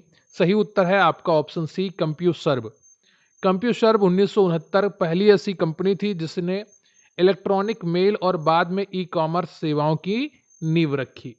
अगला प्रश्न है आपका कि प्रत्येक डिजिटल वित्त शब्द को उसके प्राथमिक कार्य से मिलाइए। 162 प्रश्न है और ये आपका यहां पर पूछा गया है। सही उत्तर है आपका ऑप्शन ए। डिजिटल वॉलेट डिजिटल मुद्रा संसाधित और लेन देन की सुविधा देने के लिए सॉफ्टवेयर। ब्लॉकचेन क्या है? सुरक्षित डिसेंट्रलाइज्ड रिकॉर्ड रखने की सुविधा प्रदान करता है। पेमेंट गेटवे क्या है? ऑनलाइन भुगतान को सुरक्षित रूप से संसाधित करने के लिए इंटरफेस है। स्मार्ट कॉन्ट्रैक्ट क्या है? शर्तें पूरी होने पर अनुबंध निष्पादन को स्वचालित करना। ठीक है। अगला है आपका प्रश्न कि अभिकथन ए, डिजिटल वॉलेट सुरक्षित ऑनलाइन लेन देन सक्षम करते हैं। कारण दिया गया है कि डिजिटल वॉलेट केवल एन्क्रिप्शन पर निर्भर करते हैं। तो इनमें से कौन सा ऑप्शन सही है आपसे पूछा गया है। मंडी सचिव 2025 का प्रश्न है और सही उत्तर है आपका ऑप्शन सी, ए सही है लेकिन आर गलत है। डिजिटल वॉलेट सुरक्षित होते हैं लेकिन वे केवल एन्क्रिप्शन पर नहीं बल्कि टोकनाइजेशन और बायोमेट्रिक्स पर भी निर्भर करते हैं। तो ये रहे आपके महत्वपूर्ण प्रश्न। उम्मीद करता हूं आपने वीडियो को लाइक कर लिया होगा, चैनल को सब्सक्राइब कर लिया होगा और वीडियो में अंत तक बने रहिएगा क्योंकि बहुत ही अच्छी क्लास है और यहाँ से आपको बहुत कुछ सीखने को मिलने वाला है। अगला प्रश्न है आपका कि ई कॉमर्स का मुख्य उद्देश्य क्या है और इसे संभव बनाने में सबसे महत्वपूर्ण माध्यम कौन सा है। तो मुख्य उद्देश्य है इसका इंटरनेट द्वारा इलेक्ट्रॉनिक माध्यम से व्यापार। बी ऑप्शन आपका यहाँ पर सही है। ई कॉमर्स में समय और दूरी जैसी बाधाएं समाप्त हो जाती हैं, इसका मुख्य कारण क्या है। डाक व्यवस्था, इंटरनेट और वर्ल्ड वाइड वेब, कुरियर सेवाएं, मैनुअल रिकॉर्ड प्रणाली, उपयुक्त में से कोई नहीं। सही उत्तर है आपका बी। इंटरनेट और डब्ल्यू के कारण दुनिया भर में कनेक्टिविटी आसान हो गई है जिससे भौतिक दूरी का महत्व कम हो गया है। अगला प्रश्न है आपका कि निम्नलिखित में से कौन सा ई गवर्नमेंट नहीं है। Government to government G2G, government to citizen G2C, business to business B2B, government to business. तो यहाँ पर जो सही ऑप्शन हो जाएगा आपका option C. UP triple SC लेखा परीक्षक 2025 का प्रश्न है। बिजनेस टू बिजनेस विशुद्ध रूप से ई कॉमर्स का हिस्सा है जबकि अन्य विकल्प सरकारी सेवाओं से संबंधित है। अगला प्रश्न है आपका कि निम्नलिखित में से कौन सी एक तत्कालिक भुगतान प्रणाली है जो छुट्टियों के दिनों में भी 24 घंटे संचालित रहती है। IMPS, RTGS, UPI, NEFT.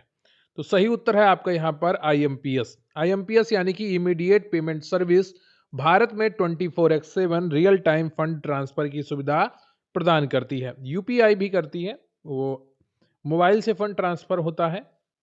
देखिए यूपीआई में क्या होता है, आपको बैंक अकाउंट और IFSC कोड की जरूरत नहीं पड़ती है। सिर्फ आपको एक वर्चुअल आईडी की जरूरत पड़ती है जिसको आप यूपीआई आईडी कहते हैं, उससे आप फंड ट्रांसफर कर सकते हैं। जबकि जो IMPS है इसमें फंड ट्रांसफर करने के लिए आपको बैंकिंग एप्स की जरूरत पड़ती है। एटीएम मशीन से भी आप फंड ट्रांसफर कर सकते हैं IMPS के द्वारा। इंटरनेट बैंकिंग IMPS का काम करती है। अगला प्रश्न है आपका कि निम्नलिखित में से कौन सा G2C ई गवर्नेंस सेवा का उदाहरण है। सरकार से सरकार संचार मंच, सरकार कर्मचारियों के लिए डिजिटल भुगतान पोर्टल, ऑनलाइन टेक्स्ट फाइलिंग, सरकारी कार्यों के लिए सुरक्षित दस्तावेज विनिमय या उपयुक्त में से कोई नहीं। यूपी ट्रिपल एससी होम्योपैथिक 2025 का प्रश्न है और इसका सही उत्तर है option C, online tax filing. Online tax filing सरकार द्वारा सीधे नागरिकों को दी जाने वाली सेवा है G2C। अगला प्रश्न है आपका कि प्रोटोकॉल का एक लेयर्ड सेट कौन सा है। TCP IP, अर्पानेट, नेटवर्क, वैन। तो TCP IP एक प्रोटोकॉल का लेयर है और यहाँ पर ए ऑप्शन आपका सही हो जाएगा। अगला प्रश्न है आपका कि ई गवर्नेंस में डिजिटल दस्तावेजों की सुरक्षा और प्रामाणिकता सुनिश्चित करने के लिए अक्सर किस तकनीक का उपयोग किया जाता है। जूनियर स्टैंड 2023 में पूछा गया है और सही उत्तर है आपका ऑप्शन ए, डिजिटल सिग्नेचर। डिजिटल सिग्नेचर दस्तावेजों की पहचान और सुरक्षा सुनिश्चित करता है यानी कि सिक्योरिटी एंड ऑथेंटिसिटी। अगला प्रश्न है आपका कि unified payments interface UPI Bharat में एक त्वरित इलेक्ट्रॉनिक फंड ट्रांसफर सिस्टम है। इसके लिए कौन सा कथन सही है, ये आपसे पूछा गया है। Bharat interface for money, unified payments interface, real time gross settlement, तत्काल भुगतान सेवा। UP triple SC X-ray technician 2024 का प्रश्न है और सही उत्तर है आपका ऑप्शन बी। अगला प्रश्न है आपका कि DDoS हमले WW पर एक आम साइबर सुरक्षा खतरा है। ऐसे हमलों के पीछे प्राथमिक तंत्र क्या है। एनक्रिप्टेड संचार चैनलों में कमजोरियों का दोहन, उपयोगकर्ता प्रमाणीकरण प्रोटोकॉल का उल्लंघन, नेटवर्क उपकरणों के हार्डवेयर कॉन्फ़िगरेशन के साथ छेड़छाड़, अत्यधिक ट्रैफिक द्वारा लक्ष्य सर्वर को ओवरलोड करना। यूपी ट्रिपल एससी मंडी सचिव 2025 का प्रश्न है, सही उत्तर है आपका ऑप्शन डी, अत्यधिक ट्रैफिक द्वारा लक्ष्य सर्वर को, जिस पर टारगेटेड सर्वर है उसको ओवरलोड कर देना। हमले जो होते हैं इस प्रकार के वो कई सोर्स से आते हैं और सर्वर पर भारी ट्रैफिक भेजा जाता है ताकि वह क्रैश हो जाए। अगला प्रश्न है आपका कि जीरो ट्रस्ट सुरक्षा मॉडल के मूल सिद्धांत का सबसे अच्छा वर्णन कौन सा कथन करता है? यूपिटर प्लस सी मंडी सचिव 2025 का प्रश्न है। सही उत्तर है ऑप्शन सी, प्रत्येक पहुंच अनुरोध का निरंतर सत्यापन। जीरो ट्रस्ट का सिद्धांत कभी भरोसा ना करें, हमेशा सत्यापित करें। Never trust, always verify. अगला प्रश्न है आपका कि साइबर सुरक्षा को बढ़ाने के लिए मशीन लर्निंग का लाभ कैसे उठाया जा सकता है? यह भी मंडी सचिव का प्रश्न है और सही उत्तर है आपका ऑप्शन सी, असामान्य पैटर्न और विसंगतियों का पहचान करना। मशीन लर्निंग डेटा में विसंगतियों की पहचान करके संभावित खतरों को संकेत देती है। अगला प्रश्न है आपका कि जीरो डे भेद्यता से क्या तात्पर्य है? Zero day vulnerability. ये भी आपका यूपिटर प्लस सी प्रावधिक सहायक 2025 का प्रश्न है और सही उत्तर है ऐसी कमजोरी जिसे हमलावर जानते हैं लेकिन विक्रेता ने पैच नहीं किया है। जीरो डे वह सुरक्षा भेद्यता है जिसके बारे में डेवलपर को पता नहीं होता है और जिसका फायदा हमलावर उठाते हैं। अगला प्रश्न है आपका कि एक सोशल मीडिया अकाउंट जो ऑटोमेशन का उपयोग करके गलत सूचनाओं को बार बार बढ़ाता और फैलाता है उसे प्रायः क्या कहा जाता है? ये जूनियर असिस्टेंट 2025 में पूछा गया प्रश्न है। सही उत्तर है इसका option A, bot. Social bot स्वचालित अकाउंट होते हैं जो एल्गोरिथम का उपयोग करके पोस्ट, शेयर या लाइक करते हैं। अगला प्रश्न है आपका कि कंप्यूटर सुरक्षा में सेंध लगाने का कार्य क्या कहलाता है? Virus, spam, email, hacking. सही उत्तर है ऑप्शन आपका डी, हैकिंग। हैकिंग किसी सिस्टम या नेटवर्क में अनधिकृत रूप से प्रवेश करने की प्रक्रिया है। अगला प्रश्न है आपका कि निम्नलिखित में से कौन सा कंप्यूटर खतरे का एक वर्ग है? DoS attacks, soliciting, stalking, phishing. यूपिटर प्लस सी दंत स्वास्थ्य विज्ञान 2025 का प्रश्न है। सही उत्तर है आपका ऑप्शन डी, फिशिंग। फिशिंग एक प्रकार का साइबर खतरा है जिसमें धोखाधड़ी वाले ईमेल या संदेश भेजकर संवेदनशील डेटा चुराया जाता है। अगला प्रश्न है ये आपका कथन और ये आपका सूची पर आधारित है। ठीक है, सूची एक को सूची दो से मिलाना है। एक तरफ यहाँ पर साइबर अटैक का टाइप दिया गया है, दूसरी तरफ उनकी डिफिनीशन दी गई है। होम्योपैथिक का पेपर हुआ था 2025 में, उसका प्रश्न है। सही उत्तर है आपका ऑप्शन डी, क्योंकि यहाँ पर आपके सारे सीरियल से लगे हुए हैं, सुमेलित हैं। रैंसमवेयर क्या होता है? डेटा को फिरौती के लिए एनक्रिप्ट करता है। ठीक है। फिशिंग धोखाधड़ी ईमेल भेजकर डेटा चुराता है। की लॉगिंग कीबोर्ड इनपुट कैप्चर करता है। डीडीओएस सर्वर को ट्रैफिक से ओवरलोड करता है। अगला प्रश्न है आपका कि प्रथम कंप्यूटर वायरस को क्या कहा जाता है? यह भी 2025 में पूछा गया था। सही उत्तर है आपका बी, क्रीपर। क्रीपर दुनिया का पहला वायरस माना जाता है जो 1971 में अर्पानेट पर फैला था। अगला प्रश्न है आपका कि किस प्रकार का मैलवेयर स्वयं प्रतिकृति सेल्फ रिप्लिकेशन बनाकर पूरे नेटवर्क में फैल जाता है? यूपिटर प्लस सी खनिष्ठ विश्लेषक 2025 का प्रश्न है। सही उत्तर है आपका उपयुक्त में से कोई नहीं, उसका सही नाम है वर्म। वर्म वह मेलवेयर है जो बिना मानवीय हस्तक्षेप के नेटवर्क में खुद की प्रतियां बनाकर फैलता है, विकल्पों में यह नहीं है। अगला प्रश्न है आपका कि डिजिटल मीडिया प्लेटफॉर्म से संबंधित उचित और नैतिक व्यवहार की खोज क्या कहलाती है? तो यह कहलाती है साइबर एथिक्स। ये भी 2025 में पूछा गया प्रश्न है। साइबर एथिक्स ऑनलाइन वातावरण में सही और गलत व्यवहार के अध्ययन से संबंधित है। अगला प्रश्न है आपका कि उस साइबर सुरक्षा हमले को क्या कहा जाता है जो कई परस्पर जुड़े उपकरणों को लक्षित कर एक बड़ा नेटवर्क बनाता है? इसका जो सही उत्तर है आपका वो सही हो जाएगा बी, बोट नेट अटैक। ये जूनियर असिस्टेंट 2023 का प्रश्न है। बोटनेट संक्रमित कंप्यूटरों का एक बड़ा नेटवर्क है जिसे हैकर रिमोट से कंट्रोल करता है। अगला प्रश्न है आपका कि कथन दिया गया है कि रीइंफोर्समेंट लर्निंग में एंजल ट्रायल एंड एरर के माध्यम से सीखते हैं। कारण दिया गया है रीइंफोर्समेंट लर्निंग एल्गोरिथम केवल प्रशिक्षक के लेबल पर निर्भर करती है। यूपिटर प्लस सी मंडी सचिव 2025 का प्रश्न है। सही उत्तर है ए सही है लेकिन आर गलत है।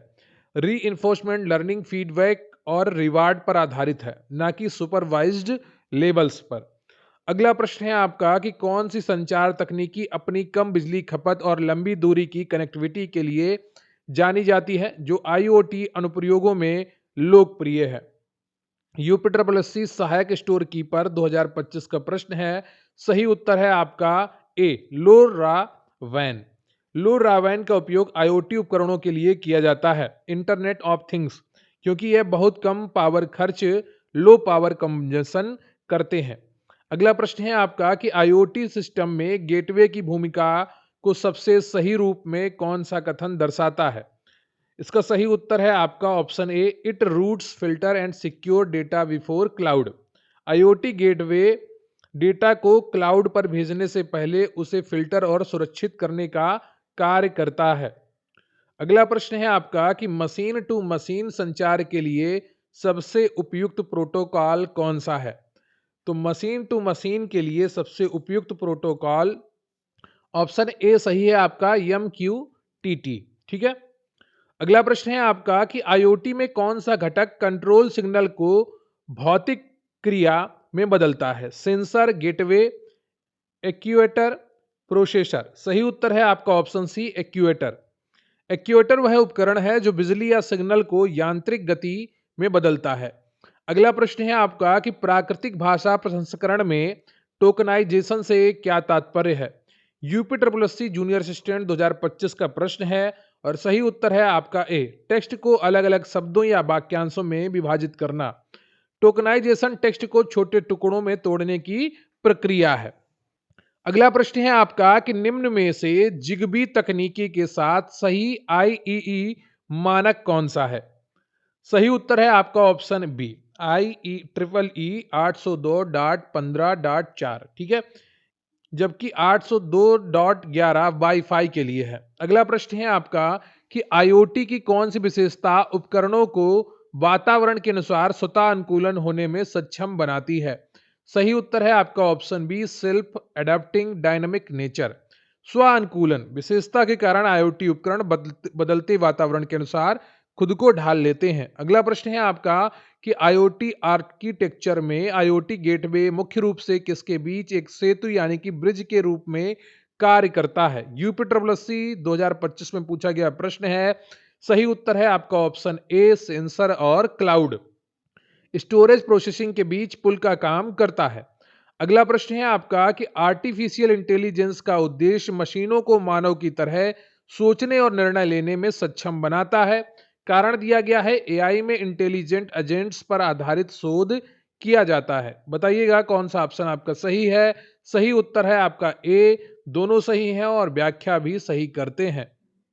आर्टिफिशियल इंटेलिजेंस का मुख्य उद्देश्य मानव जैसी बुद्धिमत्ता विकसित करना है। अगला प्रश्न है आपका कि अभिकथन डीप लर्निंग आर्टिफिशियल इंटेलिजेंस का सबसे उन्नत रूप माना जाता है। कारण दिया गया है डीप लर्निंग बहुस्तरीय न्यूरल नेटवर्क पर आधारित होती है, मल्टी लेयर्ड न्यूरल नेटवर्क्स।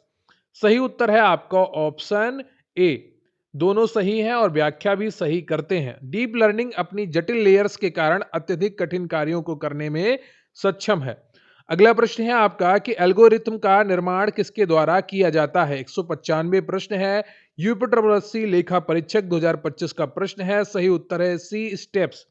एक एल्गोरिथम किसी समस्या को सुलझाने के लिए चरण दर चरण, स्टेप बाय स्टेप प्रक्रिया है। अगला प्रश्न है आपका कि अभिकथन अनसुपरवाइज्ड लर्निंग में डेटा बिना लेबल का होता है। कारण दिया गया है इसका उद्देश्य डेटा में छिपे हुए पैटर्न्स और क्लस्टर्स को पहचानना होता है। सही उत्तर है आपका ऑप्शन ए, दोनों सही हैं, व्याख्या भी सही करते हैं। अगला प्रश्न है आपका कि अभिकथन ए रीइंफोर्समेंट लर्निंग फीडबैक आधारित लर्निंग होती है। कारण दिया गया है इसमें एजेंट रिवार्ड और पेनाल्टी के आधार पर सीखता है। बताइएगा कौन सा ऑप्शन सही है? सही उत्तर है आपका ऑप्शन ए, दोनों सही हैं, व्याख्या भी सही करते हैं। रीइंफोर्समेंट लर्निंग में अच्छे काम के लिए रिवार्ड और गलत के लिए पेनाल्टी मिलती है।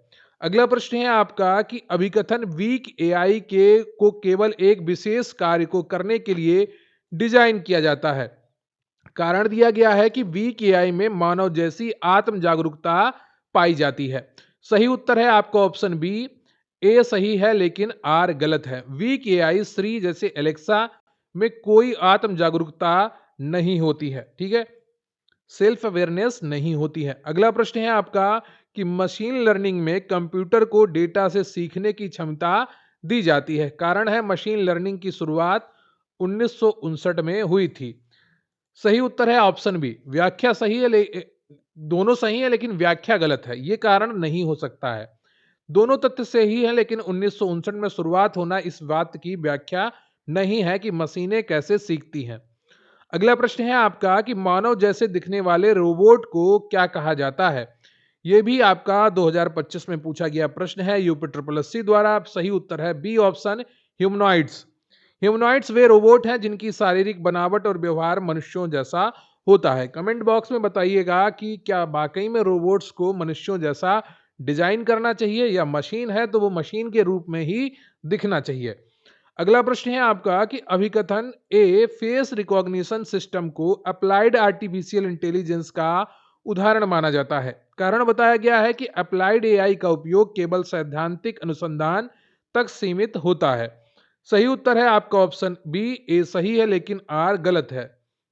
अप्लाइड एआई का उपयोग वास्तविक दुनिया की समस्याओं को सुलझाने के लिए होता है, ना कि केवल अनुसंधान के लिए। अगला प्रश्न है आपका कि निम्नलिखित में से कौन सा आईओटी डिवाइस का उदाहरण नहीं है। Fitness tracker, desktop computer, smart refrigerator, smart thermostat. UP triple S C दंत स्वास्थ्य विज्ञान 2025 का प्रश्न है और बहुत ही अच्छा प्रश्न था। इसका सही उत्तर हो जाएगा डेस्कटॉप कंप्यूटर। ये इंटरनेट ऑफ थिंग्स का उदाहरण नहीं है। ये सामान्य उद्देश्य वाला कंप्यूटर होता है, जबकि आईओटी डिवाइस विशिष्ट सेंसर आधारित स्मार्ट उपकरण होते हैं।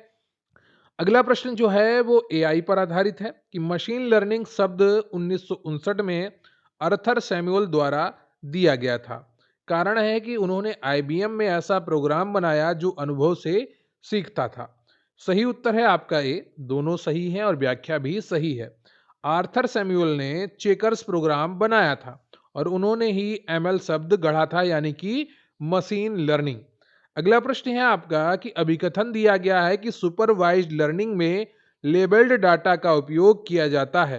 कारण दिया गया है इसमें आउटपुट पहले से ज्ञात होता है। सही उत्तर है आपका ऑप्शन ए। ए और आर दोनों सही हैं और आर ए की सही व्याख्या करता है। सुपरवाइज्ड लर्निंग एक शिक्षक की तरह है जहां हमारे पास इनपुट के साथ साथ सही आउटपुट भी होता है। अगला प्रश्न है आपका कि मशीन लर्निंग मॉडल विकसित करने के लिए किस ढांचे का व्यापक रूप से उपयोग किया जाता है। यूपी ट्रिपल एस सी दंत स्वास्थ्य विज्ञान 2025 का प्रश्न है। सही उत्तर है आपका option D, tensor flow. Tensor flow Google की लाइब्रेरी है जो एमएल और डीप लर्निंग के लिए बहुत लोकप्रिय है। ठीक है, तो ये सारे आपके हैं। बहुत सारे प्रश्न हैं जो एआई आधारित हैं। ये आज के जो समय चल रहा है आपके एग्जाम में एआई आधारित प्रश्न बहुत सारे देखने को मिल सकते हैं। अगला प्रश्न है आपका कि निम्नलिखित में से कौन सा असंचरित डेटा का उदाहरण नहीं है। सही उत्तर है आपका option C, spreadsheet label. UP triple S C दंत स्वास्थ्य विज्ञान 2025 का प्रश्न है। स्प्रेडशीट लेबल टेबल में डेटा रो और कॉलम में व्यवस्थित होता है, इसलिए संचरित डेटा स्ट्रक्चर्ड डेटा है। अगला प्रश्न है आपका के मीन्स एल्गोरिथम एक एल्गोरिथम है, तो ये अनसुपरवाइज्ड लर्निंग एल्गोरिथम है। बी ऑप्शन आपका सही हो जाएगा। के मीन्स क्लस्टरिंग के लिए उपयोग किया जाता है जो कि एक अनसुपरवाइज्ड तरीका है। अगला प्रश्न है आपका कि मशीन लर्निंग आर्टिफिशियल इंटेलिजेंस का एक उपसमूह है। ये अभिकथन है। कारण दिया गया है कि मशीन लर्निंग में मशीन बिना स्पष्ट प्रोग्रामिंग के डेटा से सीखती है। सही उत्तर है आपका ऑप्शन ए। कारण कथन दोनों सही है और व्याख्या भी सही करते हैं। एआई एक बड़ा क्षेत्र है, मशीन लर्निंग उसी के अंदर आने वाली एक तकनीकी है। अगला प्रश्न है आपका कि एक्सेल में किसी श्रेणी में मान खोजने और संबंधित मान लौटाने के लिए किस फंक्शन का उपयोग किया जाता है। यूपी ट्रिपल एस सी दंत स्वास्थ्य विज्ञान 2025 का प्रश्न है। सही उत्तर है आपका B, lookup, vertical lookup. B lookup data table में वर्टिकल रूप से डेटा सर्च करने के लिए उपयोग किया जाता है। अगला प्रश्न है आपका कि पर्यवेक्षित और अपर्यवेक्षित यानी कि सुपरवाइज्ड और अनसुपरवाइज्ड लर्निंग के बीच मुख्य अंतर क्या है। यह भी आपका 2025 का प्रश्न है, यूपी ट्रिपल एस सी द्वारा पूछा गया था। सही उत्तर है आपका डी, पर्यवेक्षित लर्निंग लेबल्ड डेटा का उपयोग करती है जबकि अनसुपरवाइज्ड लर्निंग लेबल्ड डेटा का उपयोग नहीं करती है। अगला प्रश्न है आपका कि इनमें से कौन सा IoT प्लेटफॉर्म अमेजन द्वारा प्रदान किया गया है? तो सही उत्तर है आपका B, AWS IoT core Amazon का क्लाउड प्लेटफॉर्म है। अगला प्रश्न है आपका कि बड़े पैमाने के अनुप्रयोग के लिए माइक्रो सर्विस को क्यों प्राथमिकता दी जाती है? ये भी आपका 2025 का प्रश्न है। सही उत्तर है आपका सी, माइक्रो सर्विस स्वतंत्र स्केलिंग की अनुमति देते हैं, इंडिपेंडेंट स्केलिंग की अनुमति देते हैं, इसलिए इनको प्राथमिकता दी जाती है। माइक्रो सर्विस में ऐप के विभिन्न भागों को अलग अलग स्केल किया जा सकता है। अगला प्रश्न है कथन और कारण आधारित है। कथन है कि सुपरवाइज्ड लर्निंग में ट्रेनिंग डेटा और टेस्टिंग डेटा अलग हो सकते हैं। कारण दिया गया है टेस्टिंग डेटा का उपयोग मॉडल की परफॉर्मेंस जांचने के लिए किया जाता है। सही उत्तर है आपका ऑप्शन ए, दोनों सही हैं और व्याख्या भी सही करते हैं। ट्रेनिंग डेटा से मॉडल सीखता है और टेस्टिंग डेटा से हम उसकी सटीकता जांचते हैं। अगला प्रश्न है आपका डीप लर्निंग किसका सबसेट है? तो सही उत्तर है आपका ऑप्शन सी, मशीन लर्निंग का। ठीक है, एआई के अंदर आएगा मशीन लर्निंग, मशीन लर्निंग के अंदर आता है डीप लर्निंग। अगला प्रश्न है आपका कि निम्नलिखित एल्गोरिथम को उनके प्राथमिक उद्देश्यों से मिलान कीजिए। एक तरफ एल्गोरिथम है, दूसरी तरफ पर्पज है। ये भी प्रश्न आपके यूपी होम्योपैथिक 2025 का प्रश्न है और ये सभी सही सुमेलित हैं। डिजकस्त्रा एल्गोरिथम ये ग्राफ में सबसे छोटा पद खोजता है। एईएस डेटा को सुरक्षित रूप से एनक्रिप्ट करता है। क्विक सॉर्ट डेटा को कुशलता पूर्वक सॉर्ट करता है। पेज रैंक वेब पेजों को रैंक करता है। अगला प्रश्न है आपका कि NTFS की तुलना में FAT32 फाइल सिस्टम की विशिष्ट विशेषता क्या है? यह भी 2025 में पूछा गया है। सही उत्तर है आपका ए, पुराने सिस्टम के साथ बेहतर संगतता। FAT32 एक पुराना फाइल सिस्टम है जो विंडोज, मैक और लिनक्स के पुराने वर्जन के साथ अच्छी तरह काम करता है। अगला प्रश्न है आपका कि अभिकथन है के नियरेस्ट नेबर KNN को लेजी लर्निंग एल्गोरिथम कहा जाता है। कारण है KNN ट्रेनिंग फेज में कोई एक्सप्लिसिट मॉडल तैयार नहीं करता है। सही उत्तर है आपका ए, दोनों सही हैं और व्याख्या भी सही करते हैं। KNN एक आलसी लेजी है क्योंकि यह ट्रेनिंग के दौरान कुछ नहीं करता, सारा काम प्रेडिक्शन के समय करता है। अगला प्रश्न है आपका कि मशीन लर्निंग में सीखने के लिए डेटा का उपयोग करता है। एल्गोरिथम का सीखने के लिए डेटा का उपयोग करता है। 2025 का प्रश्न है, सी ऑप्शन आपका सही है। अगला प्रश्न है आपका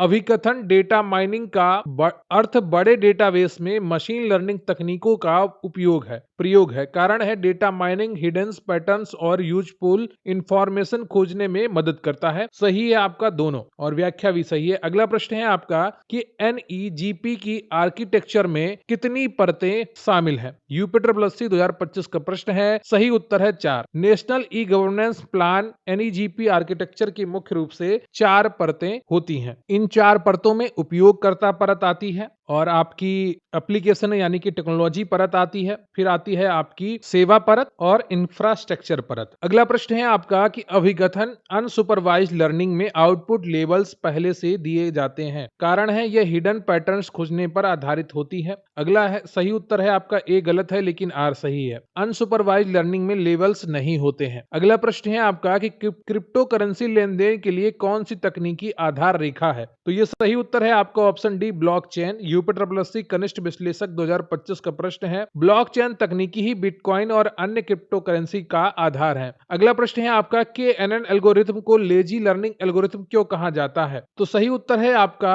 ये ट्रेनिंग में कोई मॉडल नहीं बनाता है। ए ऑप्शन आपका सही है। अगला प्रश्न है आपका कि रोगी डेटा को सुरक्षित रूप से साझा करने का सबसे सुरक्षित तरीका कौन सा है? भौतिक प्रतियां या ब्लॉकचेन? यूपी कनिष्ठ 2025 का प्रश्न है। सही उत्तर है आपका डी, ब्लॉकचेन। ब्लॉकचेन डेटा को अपरिवर्तनीय और सुरक्षित बनाता है। अगला प्रश्न है आपका कि मशीन लर्निंग के बारे में निम्नलिखित में से कौन से कथन सत्य हैं? पहला कथन है कि सुपरवाइज्ड के लिए लेबल चाहिए, अनसुपरवाइज्ड बिना लेबल के काम करता है, रीइंफोर्समेंट रिवार्ड पर आधारित है। तो यहाँ पर आपके जितने भी कथन हैं वो सही हैं या नहीं है, ये आपसे पूछा गया है। तीनों कथन आपके सही हैं। चौथा कथन यहाँ पर लिखा नहीं है, मिस हो गया है, पर तीनों कथन आपके सही हैं। अगला प्रश्न है आपका कि मशीन लर्निंग के संबंध में निम्नलिखित में से कौन सा कथन सत्य है? सही उत्तर है आपका बी, मशीन लर्निंग AI का एक उप समूह है। ठीक है। अगला प्रश्न है आपका, इंटरनेट ऑफ थिंग्स के संदर्भ में RFID का क्या अर्थ है? यह यूपीएससी नेत्र परीक्षण अधिकारी 2025 का प्रश्न है। सही उत्तर है आपका ऑप्शन ए, रेडियो फ्रीक्वेंसी आइडेंटिफिकेशन। टैग और रीडर का उपयोग करके वायरलेस तरीके से वस्तुओं की पहचान करता है। अगला प्रश्न है आपका कि कौन सी परत सीधे डेटा सेट से डेटा प्राप्त करती है? सही उत्तर है आपका option C, input layer. Neural network में इनपुट लेयर वह पहली लेयर